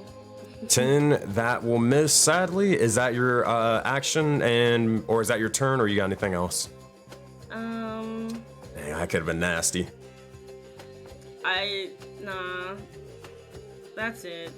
Alrighty, next up in initiative, we have the likes of the other Harpy, and then it's Lonnie, afterwards. Where is this Harpy, if I can find them? Oh, they're all the way over here.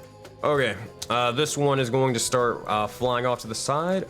5, 10, 15, 20, 25, 30, 35, 40. They will continue getting closer and closer to Rue, closing in on them.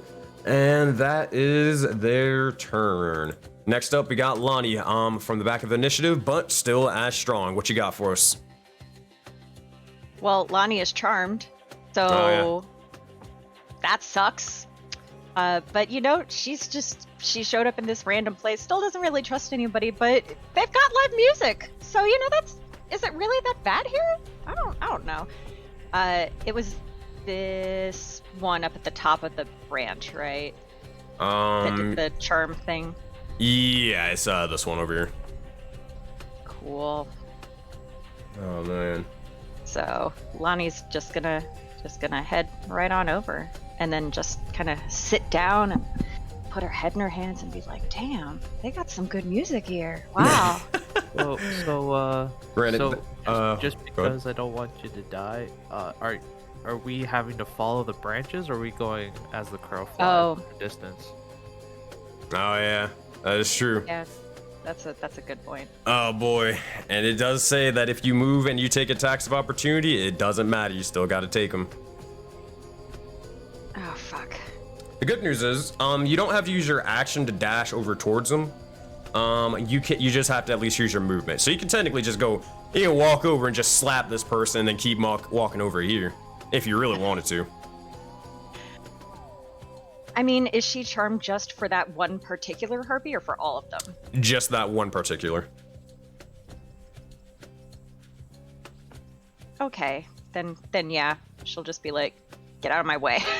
Alright, you got it. Make an attack roll as you look over, and as you see this Harpy, and they're just in the way of you and the beautiful stinging. As this happens, you take out one of your axes, I assume, and you strike them down.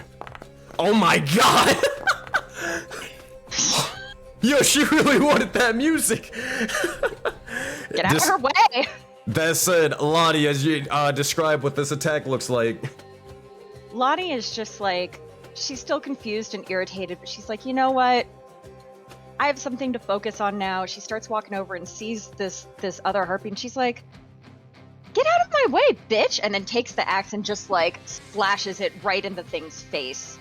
All right, as you do, you take the lengths of the axe and you almost take their entire head off with them from just the sheer force. That said, you continue walking around. You will take an attack of opportunity, so that will suck, but hey, they could miss. They will attack you with the lengths of their claws. Natural 23, oh man, right back at you, dealing 11 points of damage. It sucks, but goddamn, these guys are rolling hot right now. At this point, you see as he looks over towards you and just claws the back of your neck, making blood sort of draw profusely. But that is their turn, or that is all they got. I believe that's all you have as well. You have a bonus action if you want to do anything. Oh, my bonus action is just second wind. No, she's not gonna attack the musician. That would be very rude.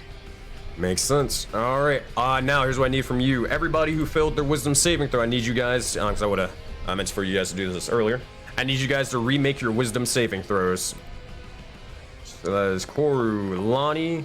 So 11, or excuse me, not 11, 9, and then a 19. Is that everybody who failed, or was there one more? No, I think Rue got very, very close, but they succeeded. So with that, Lonnie, you are no longer charmed by this individual as you look over towards them. Wait, this thing is kind of bad when you think about it. And you look over towards them, and as they have this sort of sinister smile, you are right where they want you to be. But that is your good, or that is that for now. Koru, are you using inspiration, or are you leaving it where it is? Wait, do I have inspiration? Oh, no, I'll save it. I'll save it. All right. So no, I'll leave it where it is. That said, that is that. Koru, your turn is now. What would you like to do? There is a Fantastic. big So harpy in fantastic. front of So- you, but there's also, you got to get to that music, man. Got to get to the Gotta music. Get to the music, right? But I wouldn't be able to say. Well, let's see. I have disadvantage on ranged attacks as long as there's a person within 5 feet of me, right? She's not within 5 feet of you right now. She's Oh, on because there. I'm like. Yeah, you went up in the air. Right. Okay, and I forget. Is it okay if I make an attack first? Before Yeah, I if you move? want. As long as you make Okay, sure you fantastic. get closer to her by the end of your turn, you're good. Right. Yeah, exactly. So you see this raccoon kind of like swimming, turning in the air, knocking a bow and arrow, and then like shooting at one as he's kind of somersaulting towards the music, right? And his ears are like, kind of like doing this little radar thing, right? And he's yeah. going to shoot at the same one that Rue is. Let's see what you got. Make your attack roll. As you knock an arrow and try to send it forward.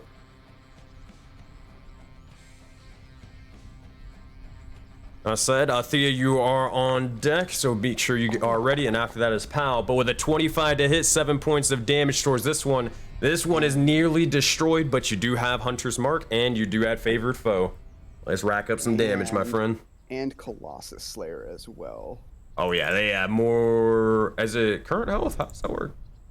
Colossus Slayer. As long as they are below hit It point below maximum. its hit point maximum. Okay, yeah. Oh my god, this is about to be destruction. Jesus. Right?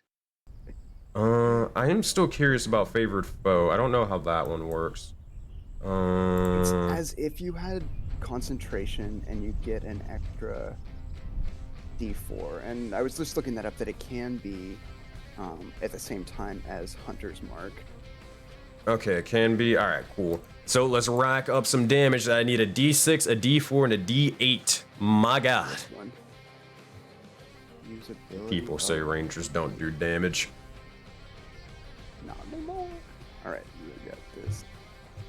And then that one is for Favored Foe. For another 4 from Favored Foe, and then add a D8 on top of that. Oh my Oh, did it not goodness. do that? Oh, okay, gotcha. Nah. And there's the D8. Oh my goodness. Oh, yeah. Hell yeah. At this point, you see as one single arrow nearly completely annihilates this one harpy. That said, well, they're not dead yet. They're barely alive, but they're hanging on to a thread. That said, you can move your token where you wish, and I believe that'll be your turn. Yeah, exactly. So I'm just going to move like a little bit closer towards that one up there. Yep. And say, I guess I would be flying. Are they kind of down on the ground? Yeah, they're on the groundish area. They're still floating technically, but they're within 5 feet. Let's see. So if I just move Well, that's kind of weird since I'm up in the air. I guess I would just float like 15 feet diagonally down toward it. Oh, yeah, if you want. Yeah, that's Something fine. like that.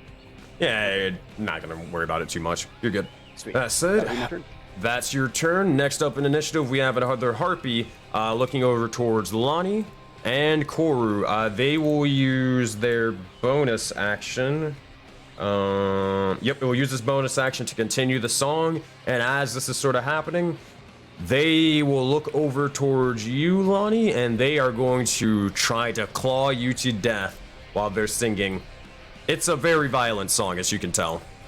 With a 20, that is 6 points of damage to you. Next attack is going to be a club. Oh my god, that's the third nat 20! Where is this when I'm playing Tales of Siglasia? What the fuck? God damn! That is 5 more points of damage. Lonnie, you are near death. It's not looking good, but you're still standing strong. That said, that is its turn. Actually, it's going to move up a little bit closer in between you two, Koru and Lonnie, and that is what it's going to do. Next up, we got Thea, and then we got the Harpy, then Pal Moore. What you got for us, Thea? Great. So here the two harpies that are like closest to me, they're like at ground level, basically. Mm-hmm. Okay. So in that case, let me just double check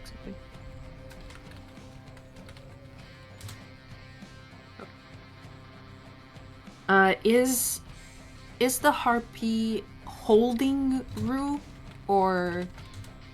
No, not anymore. It sort of tossed him down to the side. Okay. Yeah, this is gonna be honestly more flavored than anything else, but oh, but then shit, that changed something. Yeah, okay, so she's gonna walk up. No, she's gonna stay here actually. So you've always seen her like jolly and happy and cute and all that. And but now you're gonna see as the shadows extend around her, like it's unnaturally dark around her, all of a sudden everybody can feel a chill in their bones, like a little shiver in the back of their spine as you see like Thea's face kind of sink in even more as she becomes, my god, as her face becomes elongated, her smile extends into a devilish grin, and she's like, Get away from my friend. oh god. as she casts Cause Fear. Cause fear, hell yeah. And also using sorcery points to twin that. So Nice! that it hits the one that's messing with I'm pointing at my screen as if you can see what I'm doing. Okay, oh yeah, pinging is a thing. Okay, so this one and this one.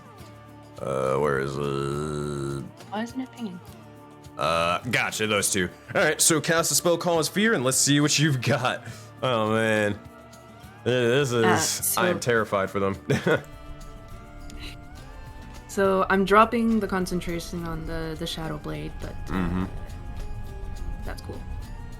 Cause Fear... Oh, okay, I just need to know the DC. What's the DC for it? 13. 13, alright, let's hope for the best. Not the most wise.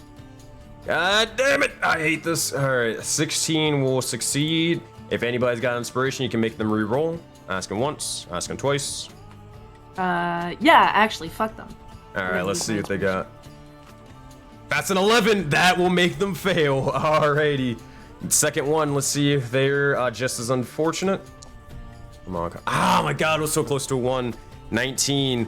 They will succeed. So that will be, this one over here will fail, and they will be considered frightened of you. I'm just gonna give them a little terror icon. And this one over here is unaffected for the time being. That said, as this occurs, you look over and this one is just sort of backing up a little bit, and they're trying to sort of, or almost get away from the likes of the entire tree, maybe fly far and far away from here. That said, that is your action. Anything else you want to do for your turn, or is that it? I don't really have any fun bonus actions that I can just do like that. So, yeah, that's gonna be it for me. You got it. Next up in As a initiative. player, I definitely failed my wisdom saving throw for cause fear. That was terrifying. Yeah, oh my god. Sometimes the dice are just annoying as hell. Well, the good news is, for cause fear, I think this guy is just gonna run, and that's it. Let me make sure I got this right. Where is cause fear? Here we go. Blah, blah, blah. Become frightened at the end of his turns. Can't willingly move. Okay. Yeah, it's not even gonna move. It's just going to just stand there, just literally in shock. It'll like try to like fly away, but you see as its claws are still kind of embedded into the tree and it's trying to pull themselves free, and they're not going anywhere from you, and they're just sort of looking at you just in shock and terror. All right, they'll make their wisdom saving throw again to see if they remain feared, but that is their turn. They'll break out of the fear, but they are still just not moving or doing anything for this, and that is a turn skipped. Good stuff, good stuff. Pal Moore, you receive initiative. What you got for us? He still hasn't really grown to like the music. And, seriously, knock that shit off. Curse you. And I use Hexblade's Curse. Oh boy, that's it. You cast Hexblade's Curse. Go, or who you casting that on? On the harmonious Harpy. You got it. As this happens, you watch as, well, actually, I think it's time to do the thing, isn't it, Rick? Sure. All right. Pal, in your head, for a brief moment, as you begin to listen and just hear this strange sort of music and whatnot, you begin to conjure bits of the Eldritch energy, and as you reach out towards the lengths of the harmonious Harpy, you begin to hear a voice enter your head. As you hear, oh boy, this one. Come on, you damned fool! I'm not seeing enough blood yet! You will kill every last one of them, or I will take your powers away, you old fool! That said, pal, if you would like to go swinging. Oh, what the shit? I'm trying my best. Yeah, I will not accept this, and I will use my inspiration. Natural 1, 22, that's a lot better. That's way better. That's what the pal more I like to see. Also, wait. Pal, you're Yeah, level 5. You have 2 Eldritch Blasts now. Remember, No, Eldritch it's Blast one- scales with cantrip. Wait, what? What the fuck is cantrip skill with level. 1d20? No, I mean, yeah, but it's weird because it's supposed to roll. I think it's supposed to roll 2d10 instead of 1d20. Not for Eldritch Blast. Eldritch Blast is you get more beams to fire. And it it upgrades at level 5, level 9, and all that stuff. So real quick, if you wanna, we can retcon some because I forgot about that. If you want to make your attack roll from previous, because you did use the Eldritch Blast from earlier, then you can make your second one for this turn if you want to do that. Oh, okay, sure, yeah. So it's 'Cause that's my fault. 17, 9 points of damage towards this one, and which one is that? Towards the harmonious Harpy. Oh god! You see, as he gets this individual gets blasted once more as the Eldritch energy strikes into them. You do have a third and final blast. I wish my animations were acting right. I don't fucking understand it because I mean, Eldritch Blast does just say it's 1d10 damage, and it just Yeah, because you get multiple beams is why. You get multiple times to cast it. Sure, I don't know. I'll leave it at that. Yeah. So there's Don't worry, I played one Warlock. more? Yeah, so one more. This is to catch up with the from last turn. All right. Natural 1. All right. Well, it's a reset round. I said natural 1 for the other one, but 17 would hit, and then the 22 would also hit, dealing 18 points of damage total. Pal, is that your turn, or you got anything else? Hexblade's Curse. Hexblade's Curse adds to the first damage, I think, if it's like catching up from the previous rounds experience wasn't active then. Yeah, gotcha. All right, so plus. Oh my God, what the hell? All right, +3. There you go. All right, pal. Are you standing still, or is that it? I'll move over here. All right. Next to the one that was frightened. No, I'll do the same to you. So. All right. That's it. Next And up in that's my initiative, turn. we got the busted up Harpy. Sheldon, it is your turn. Oh, they just went AFK. Uh-oh. Give them 3 seconds Oh, and I'm then. still here. Oh, okay. Yeah, but yeah, go for it. Sheldon, you're about to receive initiative, my bad. All right, so this guy is going to try to reach out and start clawing you to death and try to pierce through your armor. Let's see if they can. At 11, it just tings directly off of it, no effect. They'll immediately get a little bit frustrated and try to take the club and swing towards you. 18 will still miss. They are not able to get through your defenses. That is their turn. Next up, Sheldon. What would you like to do? After that, it's Rue, so make sure you're planning your turn ahead of time, and then afterwards is Lonnie. All right, what you got for us?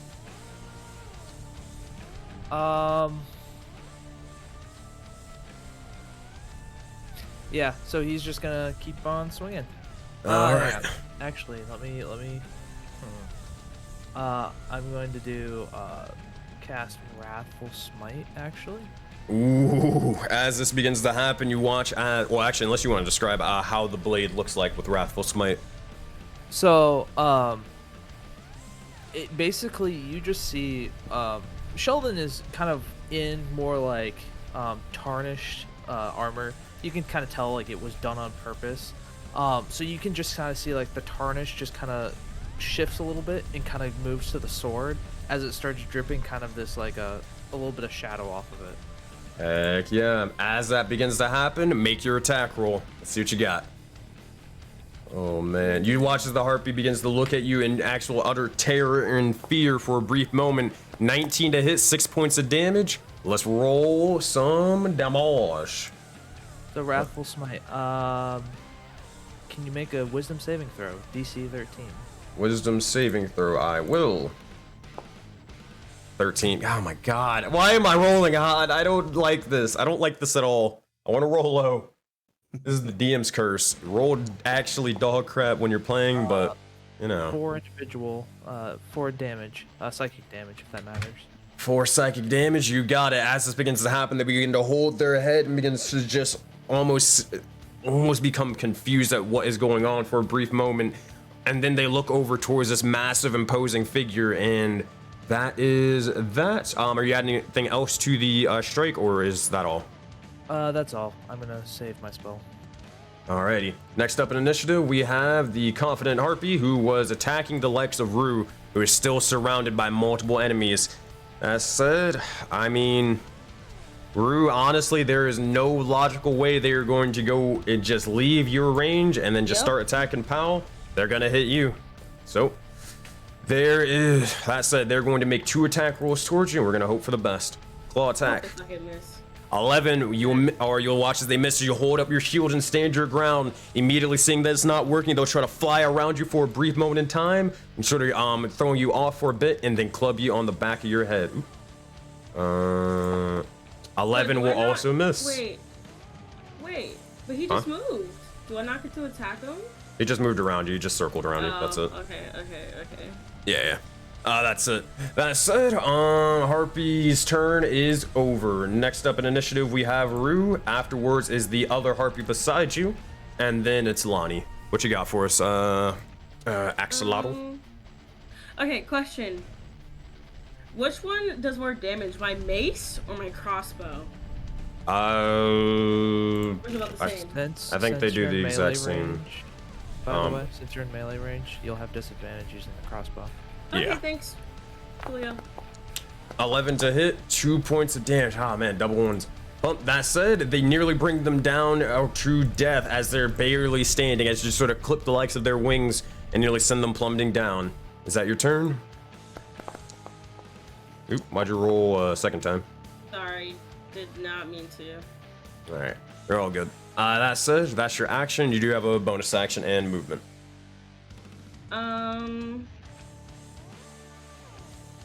You know what? I'm gonna cast Spiritual Weapon on this dude. I'm fucking tired of this shit. Nice. All right. As you begin to cast the spiritual weapon, you summon it forth, and you watch as immediately it strikes down into him, dealing 11 points of damage. How do you want to do this, Rue? And grab your spiritual weapon. Wait for it to appear to give people the visual. You want a maul or you want a mace? Mace, baby. Boom. All right. So you see that blue light, right? You just like y'all don't hear Rue say anything. Like Rue just literally looks pissed as fuck. So after they finish bludgeoning them with their own physical mace, you see that they have a necklace of Thassa. The necklace starts glowing blue, and then the mace pops up, and you just see that shit whack that man in the head, and then like it just falls. The harpy just falls to its death. Heck yeah. As this happens, you see as it falls further down, down to the ground, thousands of feet below. They are done. All right, Rue, anywhere you want to move, because you do got movement. Also, I wanted the weapon to be right here, by the way. I don't know if I can change it. Oh yeah, I could have said it. Yeah, I didn't know where you wanted to place it. Sorry, I couldn't change it. All right, at this point, how much movement do I have? I think it's, sorry, I was... You got 25 feet of movement. Okay, coolio. So we will be measuring that. Okay. It won't let me move. I'll move. There you go. All right, that said, you move over off to the side, used your action, used your bonus action. That is all you got. That is your turn. Next up, we got the Harpy, then we got Lonnie afterwards. Harpy's turn, if I can find it. They will see you trying to fly away from it. It has a choice, either get the old man or get the axolotl. Alright, I'm gonna roll a d4. Or I'm actually roll a d2. Odd goes after Rue, even it goes after Pal. Even it's gonna go after Pal. It will fly over here and it will take an attack of opportunity from your spiritual weapon. I don't know how to roll it. I just casted a spell again. Make sure you. Okay. I'm making sure. Alright, I think they're good. Yeah, they're good. Yeah, I made sure not to consume it. Alright, so 12 to hit, 4 points of damage. Good stuff. As you, or cracks across the back of their head, you see as they begin to start almost dropping down to the ground. As this happens, that is about as far as again 5, 10, 15, 20, 25, 30, 35. Oh, actually, no, they'll get right here. They will start surrounding the likes of Pal. Alright, at this point, they're going to make 2 attack rolls towards the old man. Alright, let's see. Features claw attack. Gonna be a 16 to hit, 7 points of damage. Club attack is gonna be a 21 to hit, 5 points of damage afterwards. Claws in a clubbing strike over the back of your head, nearly making you bleed profusely. That's gonna leave a little bit of brain damage. But that said, that is their turn. Lonnie, Oh, God, oh good. Can't lose any more brain cells. Oh no. There goes the regain memories there. That said, Lonnie, you are near death. You watch as this individual is injured, but you're not gonna go down without a fight. You gotta get up the hell up out of here. What are you gonna do? It's on your turn. You're muted. Thank you. Lonnie is upset that this free music actually turned out to be really bad, so now she's extra pissed. So she's gonna whip out both of her hand axes and get some 2-weapon fighting in there and kick this thing's ass. Nice. Make some attack rolls. No, come on. Son of a bitch! Man. I don't know, guys. I don't know. We gotta check Foundry. Like, I don't know. Somebody, like, rigged it. Who fucking knows. But 6 will miss him. Oh, good. I'm looking at you, Sensei. I didn't fucking do anything. If anything, I would flip it around so the League of Rashid could only roll 20s, and then I'd roll just nothing but 2s and shit over here. But apparently that's not how that works, because the DM's curse is real. Yeah, we believe you, Sensei. Yeah, Ah, boy. That said, Lonnie, that is your attack roll. You do have a second one, though. Yes, I do. 17 to hit, 9 points of slashing damage. You do have a bone, or wait, I'm thinking of level 5. Oh, whatever. So that said, that is your second strike with your bonus action. You look over towards them, they're still standing. You could action surge or second wind. Actually, no, you already used your second one because bonus action. I got you. Yeah, sorry. Boop. So only thing you got is action surge or a little bit of movement. Choice is yours. I can't do second wind, son of a bitch.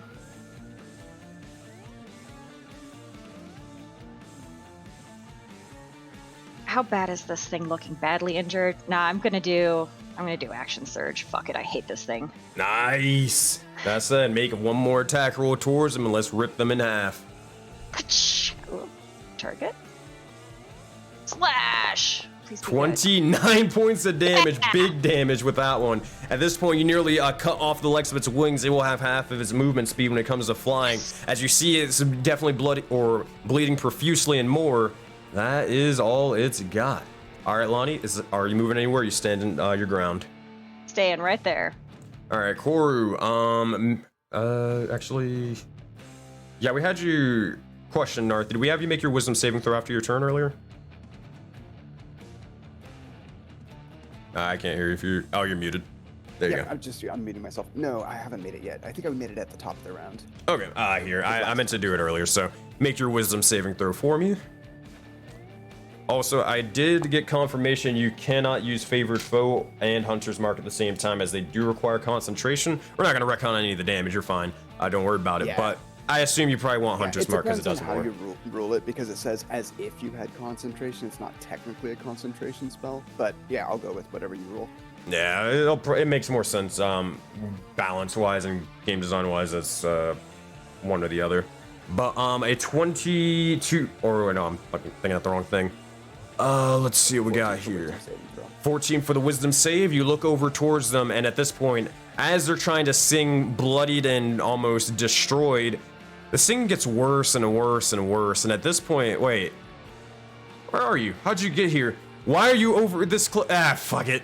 At this point, you are no longer charmed. Fantastic. So I'm just gonna see that this one next to Lonnie is almost dead, and I'm gonna go for the kill. Smelling blood, going in where with my short swords. Oh man, do you just jump off the legs of the storm cloud and just stab into them? Yeah, exactly. Hell yeah.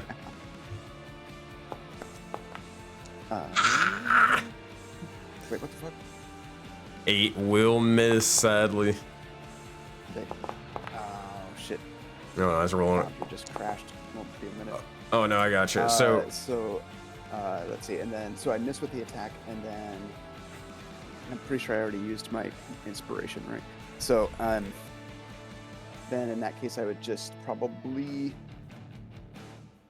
let's see, with bonus action, I don't think I can do much else with that. So if you got another short sword, you can dual weapon fighting or do that, but that's about it. With a short sword? Okay, fantastic. Well, if you have another short sword, like 2. Yeah, I do. Oh yeah, you do. So, yeah, hell yeah. So we'll totally do that. Would you roll for? That'd be fantastic. Yeah, I got you, buddy. All right, so for another attack roll, short sword attack, 23 to hit. Apparently, I just got to do it or whatever. Hell yeah! That's 6 points of damage. You don't even need the Hunter's Mark damage to while you're getting into Foundry. How do you want to kill him? Oh yeah, so I would just land on his back, right? So I miss with the first one, and then come with the other one. It's just straight through the Harpy's collarbone area, right?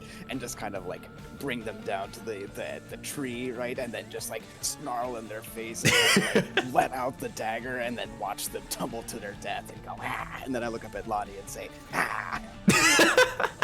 She goes, hell yeah, man, that was rad as fuck. That heals me for 8 health. Oh yeah, it does heal Palmore. There you go. It's helping everybody out. 8 health. Boom. All right. Koru, I'll let, if you ever want to move, when you come back into Foundry, you can. I trust you to do it. But we're gonna go to Thea's turn. Okay. Thea, you are up. Afterwards is Palmore. Then it's Sheldon. What you got for us, Thea? All right. So still concentrating on the cause fear. So that Harpy is still. They did succeed off of it the next time, but their turn got skipped last round. Oh. Okay. Granted, they're still scared of you. They just don't have the status effect because, hey, you're fucking scary looking. All right. In that case, yeah, I'm still gonna do what I wanted to do. So she's gonna take out her little crystal, her arcane focus, and she's gonna kind of hold it up a little bit, kind of searching a little bit. Let's see around here. And she'll spot a spot in the leaves, and it's gonna be like, oh, okay, perfect. And you see like energy being pulled from the leaves of the tree, and as she reforms it into a chaos bolt. Nice. A fan Basically, favorite. she's looking around what kind of energies she can use for this yeah. chaos bolt. That's why I it's believe. Yeah. So I will hit the closest to Pal, because how dare they hit my Which grandpa? Oh yeah, this man's surrounded. He's going through it. Yeah. At least one of them's still kind of Oh, I have a plan. All right, and the spell. Where the fuck is it? There we go. Okay. Boom. Why isn't it working? Ah. Oh, I think I'm clicking the wrong spot. Target him. Wait a sec. Yeah, you targeted him. That's weird.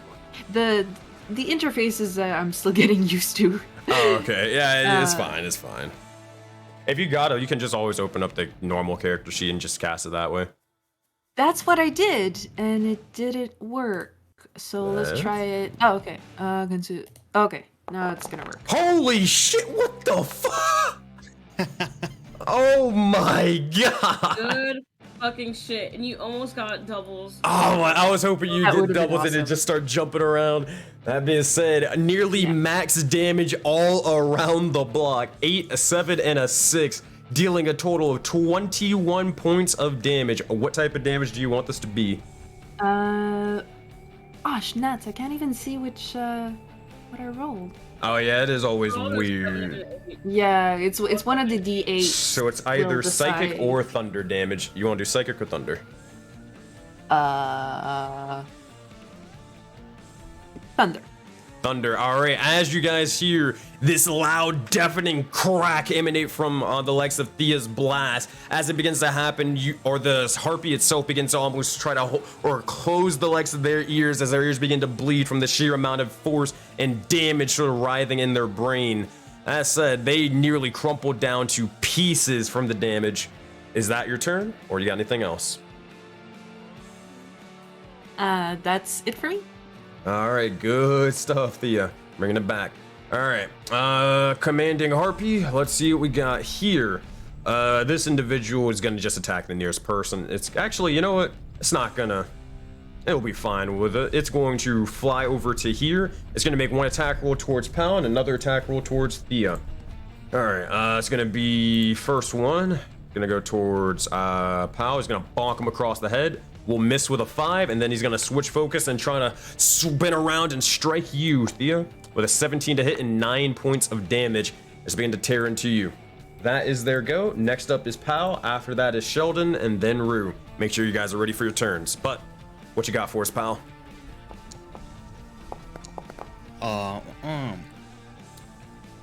Pal will be moving over here with Misty Step. Easy enough. You watch as the shadows begin to writhe around you, and you appear out from harm's way. And we will go for Eldritch Blast in the back, bitch. Oh, 9 will barely miss, but a 22 will hit, dealing 13 God points of dang. damage. Near death. As you strike into them, you see as they nearly drop down to the ground. They're bleeding from the ears. They're freaking got just straight up destroyed with an Eldritch Blast from like the sort of back area. They're having a bad day. That's it. Is that your turn? That's my turn. You got it. Next up, we got the Harpy. Then it's Sheldon. This one is going to try its best to try to get through your defenses. Whether it succeeds or not, who knows? It fails. Try again. 17 will miss. 14 will also miss. It can't pierce through your armor as it keeps trying to cling into you. You'll see as it can't get closer. It's going to give up and it's going to walk away. It's going to take you can get an attack of opportunity if you wish. But first, I'm going to see which ally goes towards. Even for Pal, odd for Thea. Even for Pal. Longsword attack. Oh my god. As you go for it. That also that also triggers with Wrathful Smite, doesn't it? I think Wrathful Smite is just a one and done, if I'm not to be No, mistaken. It's a concentration. It's up to a minute. The The next time you hit with a... Oh, is it one and done? Yeah, I think it's one and done, and the concentration is for the single person that you did hit. Okay. Cool. Never mind. All right, so 10 points of damage to this one as they are barely dragging themselves amongst the likes of this tree. They're not looking too good. Meanwhile, Sheldon, you are up, and Rue, you are next. Make sure you guys got your turns ready, and afterwards is going to be Lonnie. What you got for us, Sheldon? I already went. That was just your reaction. Oh. Well, since it's running away, he's gonna turn to this one, and he's gonna attempt to smack it. With a 7, will miss sadly as you swing forth, not able to land purchase. If you got inspiration, you can re-roll it, but I don't think I do. dang, chat's being a little stingy with inspiration. They're like, dang, we want to see you guys suffer. You're rolling like pretty much terrible. Everyone, man, I think we're gonna hoard this. Nah, I'm messing with you guys. I think that's it. I don't think I have anything else. Alrighty, that said, that is your turn. Let's go to Rue. You look over behind, you see all of your allies being or almost being taken down by the likes of the Harpies left and right. Choice is yours. What would you like to do? Alright, so hold on. I'm going to target this one and cast Guiding Bolt. Oh shit! 16 points of damage as it fires forward. You watch as the holy symbol of Thassa glows once more, and immediately you see a divine light crash into them. And as this begins to happen, you watch as the holy symbol of Thassa begins to form above their head as they are marked. Anybody who attacks this individual on their turn, they will have advantage on their attack roll. That said, Rue, Yeah. that's a good turn. Anything else? And then, yeah, as a bonus action, I'm gonna move my spiritual weapon next to this dude. Oh, my bad. Yeah, you can't move it. I gotta do it on my end. Yeah, and then I'm going to attack him with it. I said go for it. Make some attack rolls and a 20 to hit. Oh, now we're popping off. At this point, how do you want to do this? Oh shit, really? Oh, Yep, man. it was very low. Alright. I didn't realize. So after Rue sends a guiding bolt at the Harpy attacking Thea, you'll just see like the spiritual weapon like have a life of its own and just move over, and it'll slowly wave itself at Palmore, be like, "Yo, what's up?" And then right before it like does like a literally like a 160, and it just whacks that dude in the back of the head, and then like just dancing. It's like, yeah, I killed somebody. You watch as the Harpy falls down to its death. It is no longer alive. Only 2 or more enemies remain. We'll see if you guys can keep pushing through. Said, Rue, is that your turn, or you got anything else? That is it. Alrighty, next up is this Harpy over here, and then afterwards is Lonnie, then Koru. Make sure you guys are ready. This one is... Okay. It's seeing the fact that it can't hit Sheldon. It sees that. It's not stupid. It's pretty dumb, but it's not that stupid. It's going to decide who to try to go for instead. Roll 1d2. Oh my god, he's gonna get another attack of opportunity because it's a reaction. And he gets his reaction back. You'll see as it will try to run again, and it will do the same thing. You can get another attack of opportunity. Me? No, Sheldon. And with 12 to hit, 6 points of damage, how do you want to kill him? Basically, as it's just trying to weigh, Sheldon's gonna go up with the sword with one wing and down with the sword again with the other. Nice. As this happens, you see as this is completely torn off, and it falls down off the tree to its death. 1 enemy remains. We'll see if it will be able to do so. Oops. There we go. Lonnie, you receive initiative, and only 1 enemy is about, and you have advantage on your next attack. You're muted, by the way, so don't forget that. And then you're good to go. Thank you. How do I do advantage for my Hold Alt, and then hit the button. alt? Ciao. 20 to hit, Going 9 in. points of damage. That said, as you strike into them, you see as they nearly just crumple down to the ground. You do have a second attack as a bonus action, but the choice is yours. Hell yeah, I would love to do that. That's a natural 20! Nice. 6 points of damage. Oh my gosh. Oh, he's just really low damage for it. You nearly killed them with this one, but as you slice into them, the first one lands. Then the second one, if you want to describe how this one looks. They're not dead yet, though. Because I have a really good one. I was gonna kick her off the tree and say, I don't sure, you like can kick acoustic music. I mean, if you could kick him off the tree and then just tag team this with Koru or something, I don't know. You guys go crazy. No, I think that I'll just go. No, I'll still say that. I'll like take the axe and then like get like really, really close as I swing up and go, your music isn't even that good, and then slash down on one of their wings. Nice. Said, is that your turn? And that's it for me. You got it. Next up, we got Koru, then Thea. What you got for us, buddy? I'm gonna hunt you down. Now I shoot with the longbow here. Longbow of the law. You fire forth, knocking an arrow, dropping your short swords, and grabbing it to send an arrow towards them. Come on, come on. I'll get there eventually. There we go. 19 to hit, 10 points of damage. Hey, they only had 2 HP. How do you want to kill them? That's a double kill, baby. Right on.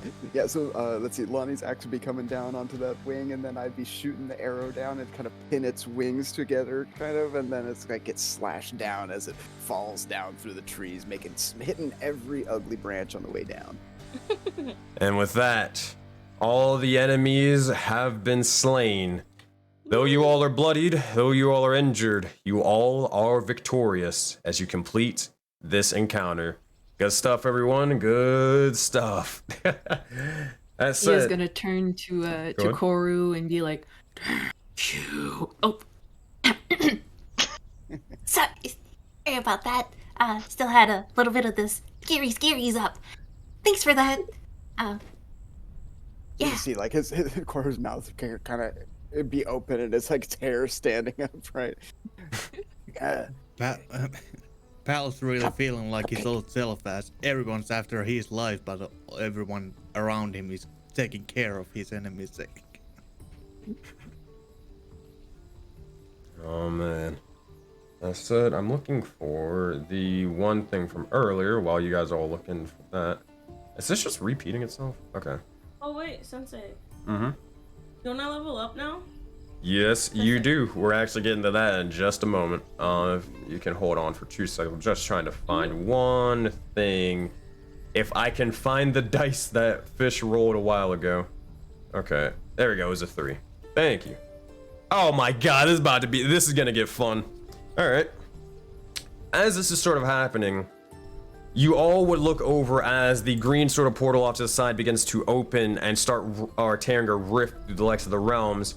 And you look to find the likes of another divinity power-up begin to form as you guys rolled doubles this time. You look over as it begins to shine forth towards you, and Rue, you look over towards your form as you definitely seem to be glowing with a little bit more divine light and strength. That said, what are all of you guys doing as you see the portal open and another boon spawn? I'm gonna just I touch forget. the Do we get boom. to take a short rest? Oh, between actually, encounters?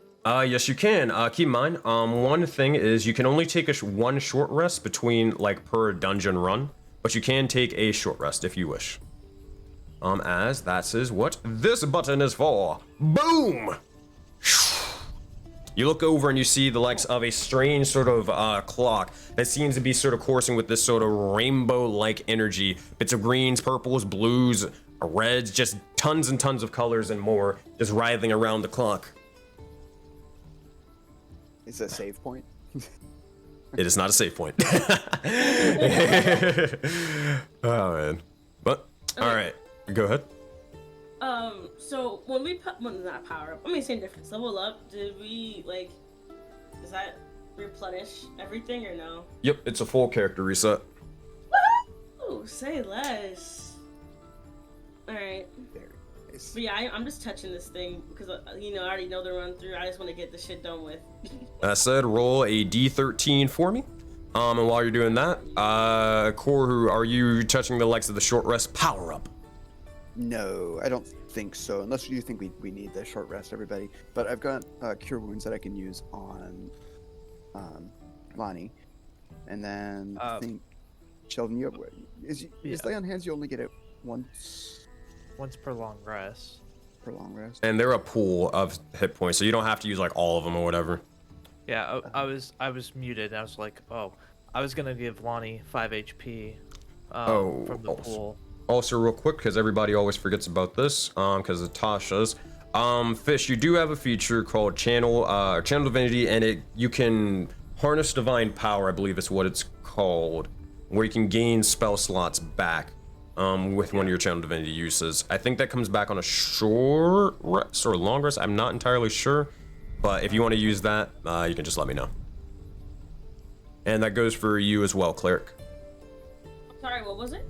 Harness divine power. Now granted, you're about to get a full character reset in a second, but at any point, if you ever want to use a bonus action to gain more spell slots, you can in fact do that using one of your Channel Divinities.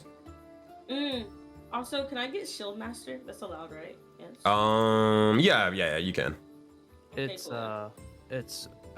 every long rest because it's Channel Divinity. Makes sense. And then Orange, let me know when your thing is done. You're done editing it on D&D Beyond, and then I will change it. But while I'm doing all this stuff, I just have to add the feet, right, and that's it. Yeah. Well, Okay, like you make sure to like level up the thing on level 4 and all that. But yeah. Yeah, I did. Okay, perfect. Oh, yeah, by the way, is the short rest power up something that everyone has to take at the same time? Yeah, if one person does it, everybody takes a short rest. All right. Is this only once per dungeon run, is what you said? Once per dungeon run. Now, out of game, not to tell you or anything like what you can do and can't do. Considering it is 12:49, you probably have only time for one more encounter, if anything. So, yeah. I mean, if you want to use it or if you want to play hard mode, I mean, it's up to you. You guys want to be a couple of chads and play hard mode, or you want to take the little short rest? I mean, considering we're probably not gonna have a chance to do it again. Might as well, I guess. I'm on board. Yeah, it makes sense. All right, so you guys all take a short rest. You can roll hit dice and all that stuff to heal back up, and you're good to go. Alrighty, that said, while that is... Also, do I get HP? I'm sorry. yeah, you get a full character reset. No. I meant, like, do I get additional HP or does it stay where it's at? It should automatically if you level it up to level 4. Okay. It should be higher than 27 now. Oh, yeah, it is. Okay, cool, yeah. There you go. I'm gonna import this. And while I'm doing that, I'll let you guys roll, and then I will explain who the heck appears out of this Pokemon, or Pokeball. Do we just wanna take the short rest thing? Is that what we're doing? Yeah, that's what everybody's doing right now. Okay. So, while this is sort of happening, you all look over and you see as the sun begins to rise even further than you would imagine. You look over it and it's almost like a sort of cinematic thing, and you almost are blinded by the likes of the sun. You witness as an individual begins to appear from the sunlight into an actual face and then a body. They seem to have the likes of sort of luscious hair that begins to flow, a little bit of a beard, and they seem to have this sort of veil, or not veil, but this more so sort of Greek crown above them. As this happens, they wield a spear of the sorts, sort of boiling with the likes of the sun and sort of flaming divine energy. As you look over, and this thing is going to mess up again, but don't worry, I'll make them their actual size. You see this individual begin to emerge.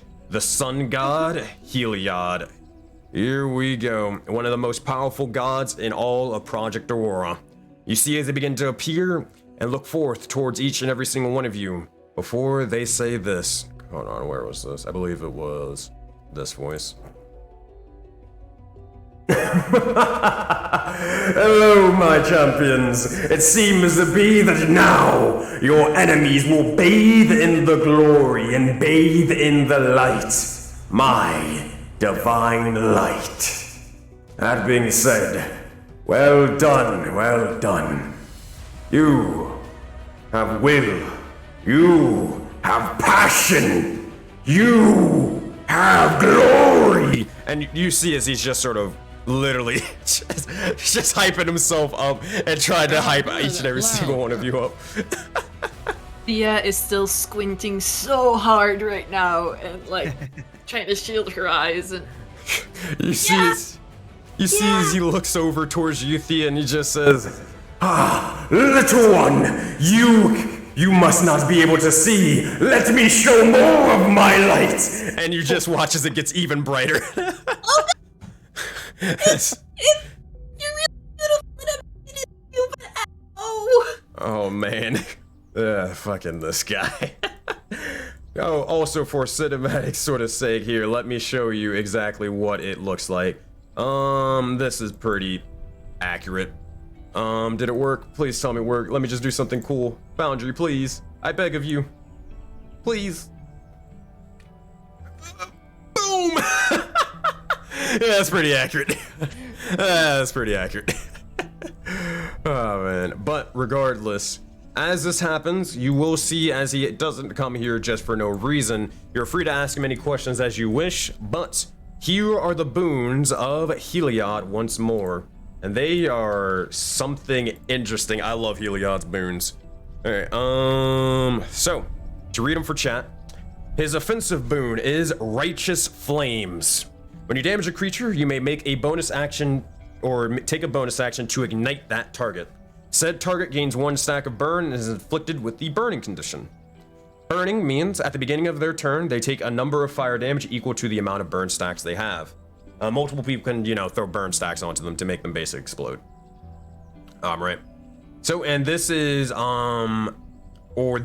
can stack multiple times. So to give you like a little case and scenario, let's say Lonnie comes into the fight, right? She's a fighter. Anytime she damages a creature, she'll give a burn stack. So she hits him once, 1 burn stack. Hits him twice, another burn stack. Hits him 3 times, another burn stack. 4 times, another burn stack. And it keeps on stacking up as long as everybody keeps hitting that person. So this can mean if you all in theory were to hit one person in one turn, you could probably get to like about 6 burn stacks or whatever. It's pretty bad and nasty. I want you to start focusing people. So that is Righteous Flames. His defensive boon is Blinding Radiance. When someone tries to attack you after they roll, once per encounter, you may give them disadvantage on their attack roll. Simple as that. You can cause me, SenseiSuplex, to have my luck go to the shitter and give me some disadvantages. And then there's one of my favorite ones, Orbit. Once per encounter and per group, meaning only one of you guys can do this per the encounter.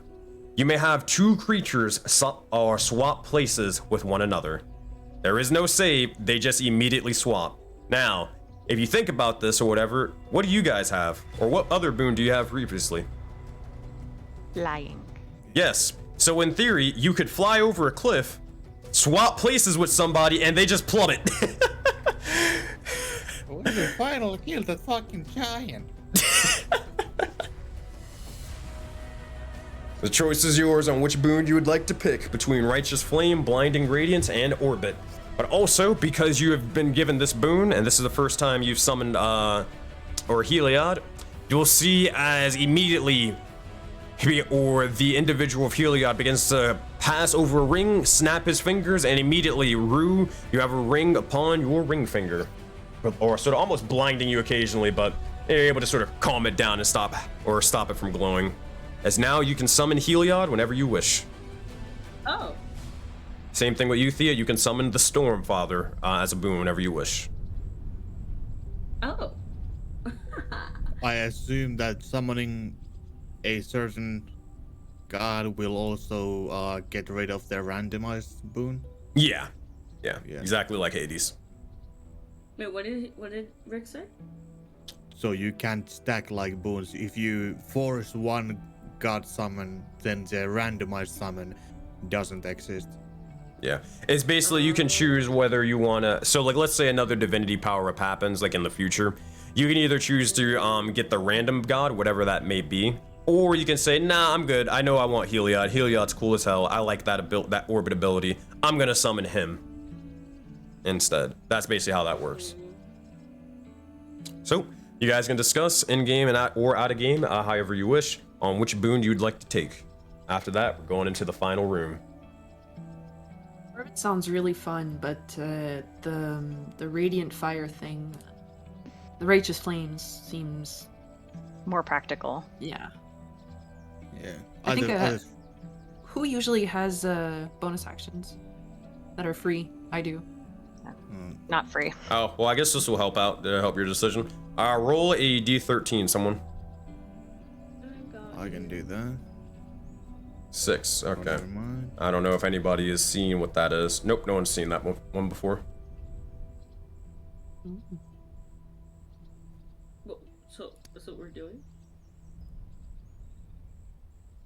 I don't know what you guys think. I really like the synergy of orbit and the flying, but it's definitely more of a risk if it's actually going to be useful.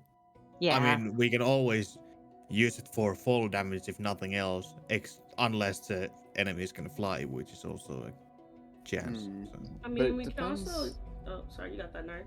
Just for that righteous flames, it depends on how many monsters there are. Both of them are kind of an equal risk, right? Yeah. If there's one big monster, the movement boon's going to be really useful. But if there's a bunch of monsters, and say we get maybe one stack on each of them, we're still only doing like, maybe over the entire combat, maybe 3 to 6 points of damage, depending on how many of us can use that bonus action. And so realistically, if we were able to knock out one entire monster, that's going to be a lot more. So that does, 50 points of damage basically if it removes one, right? So I think we should go for the orbit. Honestly, I'm trying to think because I couldn't use righteous flames too much, to be honest. Me either. Yeah.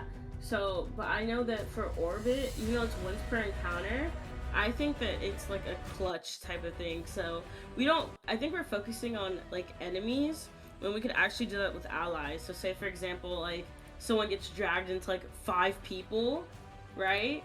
Well, like I could probably be like, all right, now fuck you. Or like Sheldon could be like, no, fuck you. And then like we'll be like, all right, hey Althea, we're swapping places. And then like we'll swap. And so that way you can get people in or out of situations. Or like say for example, like you want someone somewhere and you can just be like, all right, let me just go over here and teleport. Sounds good. I don't know. Yeah, I'm all for orbits. Yeah. It's more predictable, it's more dependable. Yeah, that too. Yeah. And it's cool. That being And it's said- cool. That being said, as you say that, you'll hear as Heliod says, I'm predictable. I'm, dependable. Actually, never mind. Okay, anyways. Oh, we lost someone. Oh no. My shining light will bring them back, I promise you. See? Right on time. It's like I'm a god or something. Anywho, you all take care unless you had anything to ask me. Do you know how to get out of here? fight! Oh wait, I don't have voice mod. Hold on. Fight your way out, and be able to reach the likes of the sun, the likes of Erebos and the sin of or the lair of hell of greed. That is no place for you, young champion.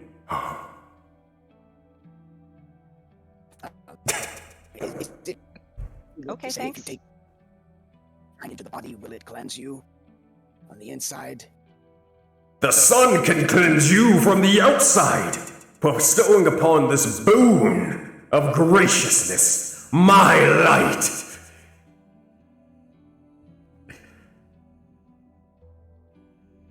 Is that all? Yes. Yeah, I think that's about it. Yeah. Oh, I Unless see you that want to you- stay here and fight with us, you're welcome to join us if you want. Don't worry, I always fight with you as long as the sun shines. I will see you on the battlefield, soldier. And you see as the individual begins to. Oh wait, did someone say? Wait. Okay. You'll see as Heliod will just take his narcissistical ass and just go fly somewhere else and go bug and annoy somebody later. That said, with the encounter done, Heliod far, far from sight. God, I can't wait till Gore kills him. That said, what do you want to do? Or what do you guys want to do? Wait, I have a question. I'm sorry. Okay, my sheet, it has like so many spells. I don't know if that's intentional. So the way you're able to tell, so it has all of those spells because every time you take a long rest, you can change your spells. But obviously you can't really take a long, well, you can take a long rest in the one shot, but you have to go back to the base. So don't worry about it. So what you need to worry about is you need to look at the green and purple sort of highlighted spells, and those are the ones that you actually have. Okay, well, some of the ones I have aren't here. So like I have Warding Bond and Oh, yeah, import it again. I don't remember what the other one I got was. I'm so sorry. That's Sorry, good. You can guys. just check it again if it doesn't pop up and make sure. Okay, now it does. Now you have warding bond and all that. Thank you. Alrighty, so that's the case. Is there anything else you say and do, or do you go into the next dungeon? I dolphin dive. Go. Sheldon Oh, searches okay. the nest first. Searching for the nest. Alright, looking around. You don't see much of anything kind of use. Not even really like the eggs, unless you want to just, you know, start cooking some eggs or something. But no. Harpy eggs? They are, what was it? Not harpy eggs. There's something else. I guess the question is, are they eggs Use. of the creature we fought? Eggs of the creature, not the harpy. Something else at the moment. Okay, well. Yeah. Yeah, Wait, he so would there's just still look stuff in around it? to see if there's anything like valuable that he could barter with at the home base and stuff like that. See, it would be if another group didn't already do that. Another group already took one of the eggs here. Yeah, it was Rue's group. They took one of the eggs, and it turns out it was an egg to a rock. And they're unlocking that mechanic later. But yeah, if they didn't take that one, then maybe there'd be something useful. But nah, nothing here. Okay. Easy Yeah, enough. goes up to Rue to, you know, she just wanted to check in with her because she just got like caught in the beginning of the battle, but then she sees her jump off. It's like, oh, okay, I guess. Sorry. That's not rude talking, that's me. And then I'll jump in after her. All right. That said, as each and every one of you begin to jump forth into the fray, we look forward as we enter a new area. Hold on one second. Let me get my notes out. That's not right. There we go. And this. So, as you emerge out of this portal, you begin to smell cinder, sulfur, and ash. Your body temperature begins to raise tremendously as with nearly one wrong step, you find yourselves nearly plummeting into lava. You look around and find a mine shaft of the sorts long abandoned with these strange orange crystals ever apparent. That said, you guys emerge into this area. It's time. It's time. Alright, as this begins to occur, what do you guys say and what do you guys do as you enter into the fray? Is this the Duragar mine that someone suggested us to look out for? It definitely does look like a mine shaft. You don't see any Duragar in sight, but it's not ruling it out of the realm of possibility. Sheldon thinks it probably is similar. He's probably just start picking up the crystals because he was told to do that when by the dwarf. I forget his name though. Or flint Same for hackenstone. All right, as you begin to do so, give me 1 second. All right, you're taking the crystal. Which crystal do you take, or which one do you go to? Just the one in front? Whichever one's closest, and just start. Well, I don't just pick it up like not thinking. I like if it burns or if it's hot, I'm not gonna try to just grab it. It is not burnt, or it is not burning. It is not hot, but you do see as it begins to glow as you begin to start trying to rip the legs of this thing off. Okay. Yeah, then I'm just gonna go up to that one and just rip the crystals out of it if I can. Oh man, it's hilarious that it had to be this group. The group with PTSD for this thing. All right. Hey, Sheldon. Oh crap! I need you to roll on the wild magic table. I need you to roll a D100. Why? Oh no. I mean, they can't open a portal to hell at least. Hey. Never say never. What if we Well, we're already there. No, wait, what if we open a portal to heaven and we have like archangels just coming at us with like all their like That said, oh, this is actually a good one. You see as Sheldon begins to have a strange third eye begin to appear upon their forehead. You see as it emanates and more, you have advantage on your next initiative check and perception check, or all perception checks within the next 2 minutes. That's a weird fucking frog. I love Rick. Said, not bad at all. And Lonnie, you said you were going to grab one, so I'm assuming this is kind of like right at the exact same time. Or am I Yeah. wrong? Yeah, okay, roll a D100. It's time for some wild magic. Sammy, no. You would probably want to help too. Oh no. Oh no! Oh no! Oh, No! Don't do this to me. This is What is terrible. Okay, alright. I gotta look up this spell. This is absolutely a travesty. No.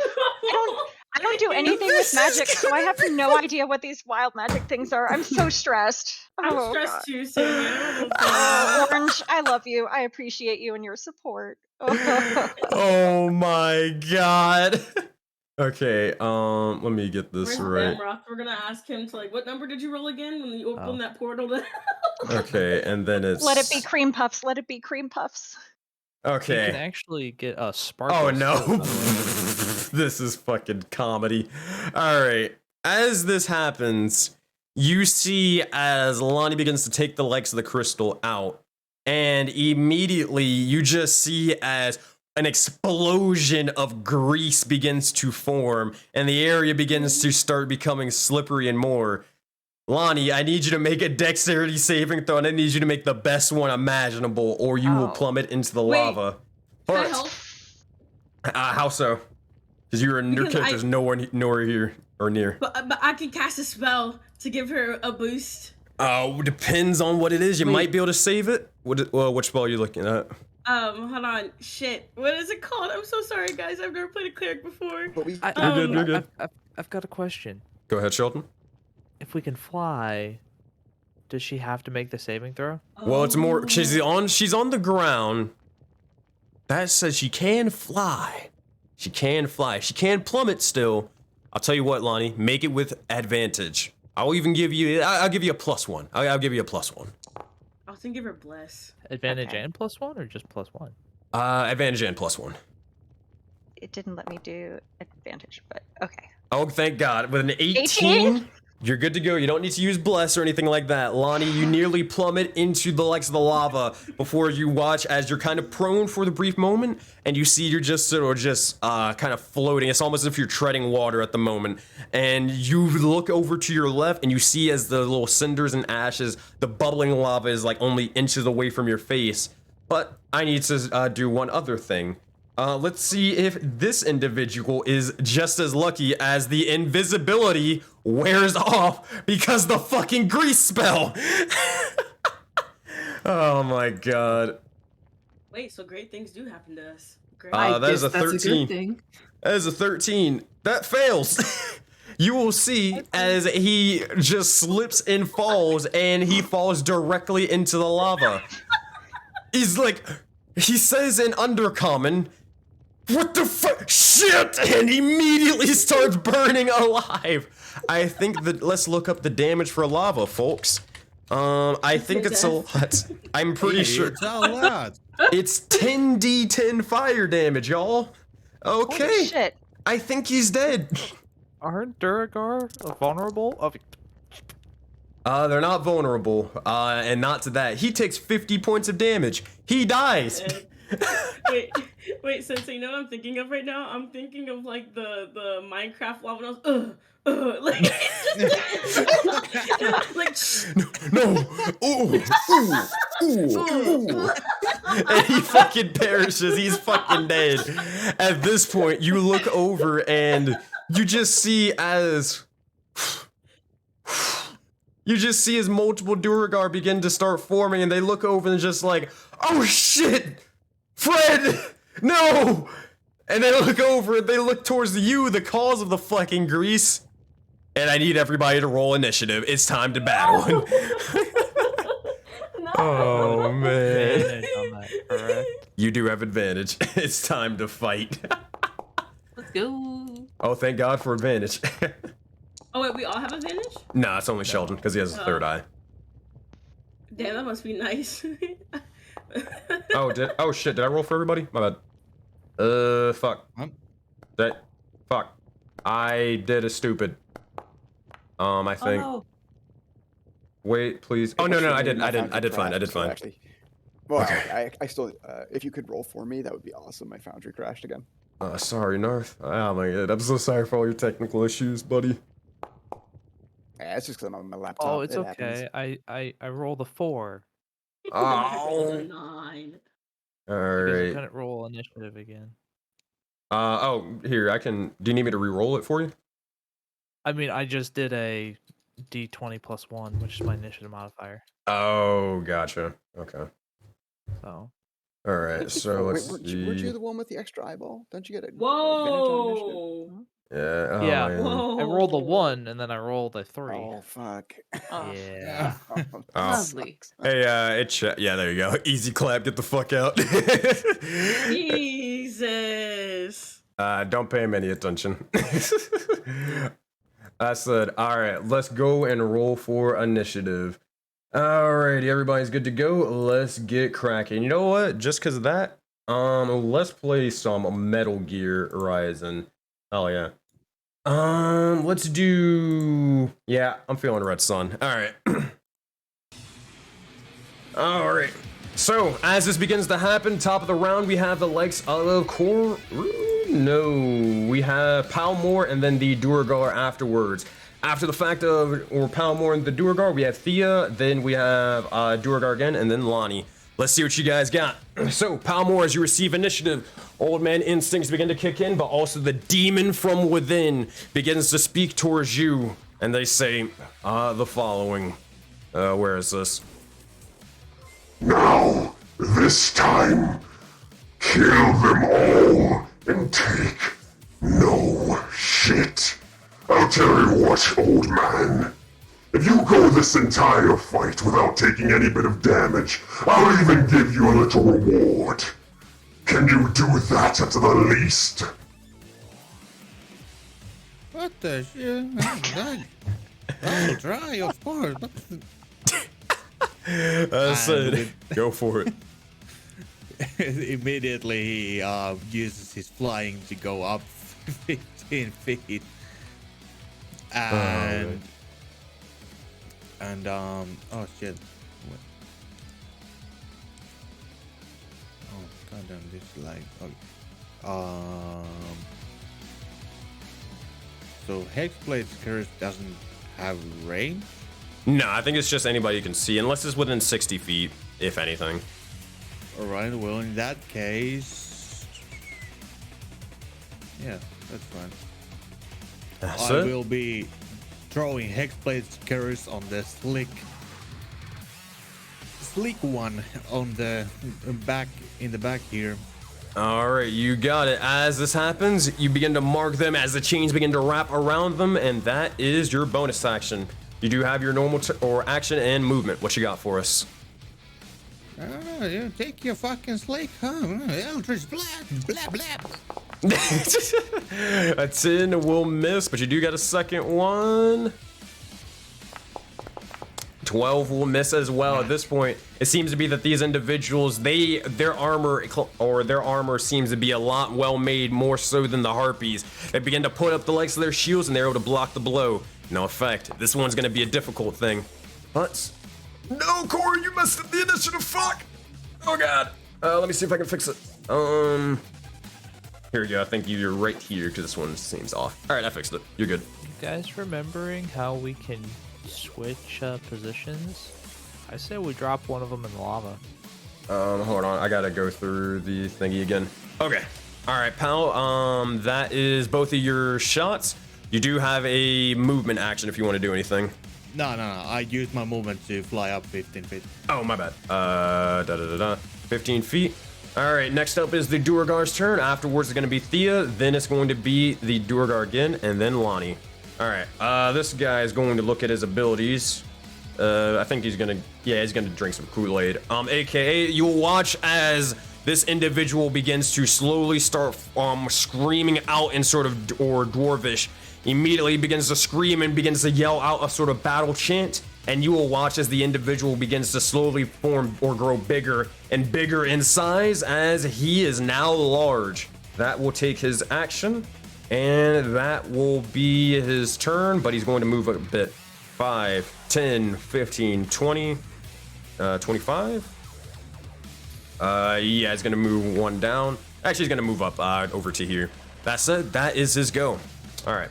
Next up in initiative, we have Thea. Then afterwards, it is going to be a Duergar and then Lonnie. Go for it, Thea. Okie doke. So another question about wording. So the Earth Tremor spell. Oh no. It says cause a tremor within range. Each creature other than you in that area must make a dex saving throw. No. What's the area? The area, like, are you talking about like the radius around? Yeah, like how big is that area? Because like with the wording, it sounds as if it's more than just one square, but it doesn't actually say it. So. Well, let's cast a spell and let's find out. Hold on. I'm just gonna target this guy because screw that guy in particular. No, it seems I could have swore it was only I thought it was like multiple. Each creature other than you in the area must make a dex. I'm gonna say 10 feet. 10 feet. I'm gonna say 10 feet because that doesn't make any sense. So I'm gonna say a 10-foot cube, and we're gonna call it a day. Okay, cool. Thanks. Perfect. So in case. Oh wait, I think I see it. It becomes difficult terrain with each 5-foot diameter portion required. Actually, I don't fucking know. All right, 10 feet. We're calling it that. Okay, sure. Oh, okay. So that wouldn't work. And we'll make it a circle just to, I guess, maybe have it right. All right. I'm gonna do that, or just start hitting folks.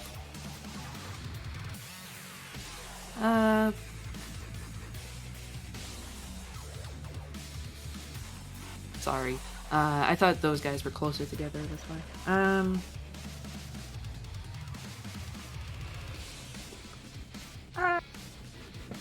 Don't worry, no pressure, no pressure. All right, I'll just go with my first instinct. I'll throw an earth tremor at kind of like in this area. You got it. So it's circle around. Let me see if I can do something for you. All right, 10 feet. All right, I'm assuming you would probably want to do it in a way where you could get both of them, right? If you could. Oh, I could actually get both. Yeah. If I can get both, I would totally try to get both. You got it. All right, they're gonna make some saving throws. That's gonna be dexterity on there, and oh dear lord. So as I cast it, there's like tendrils of shadow that come out of my fingers and kind of snake into the ground, and you see like the shadow kind of like jump like a dolphin jumping out of water in and out of the ground until it gets in that area, and then the shadows expand and break up all the rocks there. As this begins to happen, you watch as this individual begins to fall down from the likes of the Tremors. This one, your DC is 13, right? I believe it is spell DC 13. Possible. Yep. So this one will succeed. It will take only the damage, I believe, but that is it. Oh man. 1d6. Yeah. All right, that is your action. You have your movement and bonus action. So do I roll the Do I roll the damage now or after? I'm so sorry. Nah, you're good. You're good. You don't get to play this character too often. So Earth Tremor, D6. Yeah, okay, so they don't take the damage now, they're just, on difficult terrain, that's it. So, yeah, Okay. you can roll a D6 for the other guy. Okay. Alright, after that guy's go, it's gonna be Lonnie. So he'll take the 3 points of bludgeoning damage, that'll leave a mark. And he is going to then, if you want to move your token, you can just do that freely. Easy enough. This one is going to stand up on his turn. Go for it. If you were trying to say something. Oh, I was just moving back a little bit. Alright, you got it. That's it. Ooh, this one has something a little interesting. He is going to... Yeah, he's going to look over and he is going to just chuck the likes of a fire lance towards one of you. He's got Sheldon, he's got Lonnie, he's got Palmore. He's going to take a pick and he's going to roll. Alright, it's going to be a D3. Lonnie, you're 1, Pal, you're 3. Lonnie, you're 1. He's going to throw a fire lance towards you. Oh no, and you're on grease too. Jesus, this is not going to be good. That's going to be... Oh wait, hold on. Wait a minute. I might have messed up. Oh no, fire lance. There we go. That is going to be a 22 to hit and 8 points of damage total. As it happens, he rolls 1 for the piercing and then 4 for the fire damage on top of that. You feel as if your entire, pretty much everything is sort of burning around you. You have fire over off to the side, fire to your right, and now you have fire sticking out of this lance and more. But that is all he's got. Oh wait, I'm an actual moron. Never mind. He doesn't do any of that because the lance is not a javelin like I thought, like the other ones have. A lance is a thing that you rush towards people with. So he will not do any of that. Instead, he's going to retcon all of that, rewind time, and he's just going to turn big. Boop. And that's his turn. My bad. Alright. That's all he's got. Next up, you got Lonnie. I did reduce the damage, right? No. It's not working. Please, game. I beg of you. Found you, please. Please. There we go. All right, you're good to go. Now what you want to do for us, Lonnie? Cool. I have one quick question before I do my action. So it looks like I don't know how to do any of this. I'm so sorry. It looks like I have both my chainmail and my plate mail equipped. So my AC is showing as 16, but if I'm wearing the plate, it should be 18. Is there a way you can give me my 18 AC and I can wear my plate instead of my chain?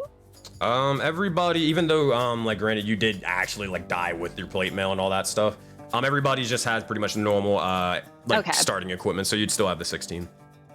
Okay, cool. I was like, this seems like a pretty big fight. I should probably double check that I have the right AC first. Fair enough. Cool. Okay, how tall is this compliant guy? He is, though he's compliant in killing you, but he stands at roughly about 12 feet tall. Okay. Did his weapon grow with him? Is it still really big? Yeah, still a massive weapon. Damn. Okay. Well then, do I have to do anything if I move out of this grease? Like walk out of this area, like if I move over here? I think so, but once you get out of it on your turn, then you're good to go. Now, granted, you can't just fly if you don't want to risk anything. But yeah. Yeah, I'll just you still fly. would have to make a saving throw. So yeah, you can just fly over it instead.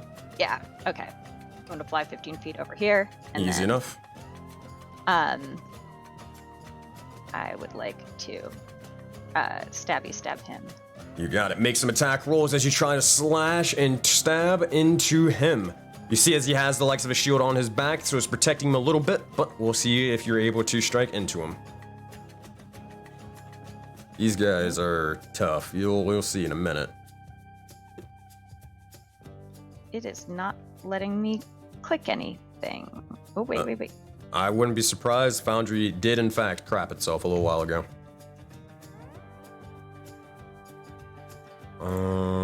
I want to just reset the server, but I'm kind of scared too. What do you guys think? Reset the server just to see what happens? Yeah. Everybody, all right, we'll reset the server real quick.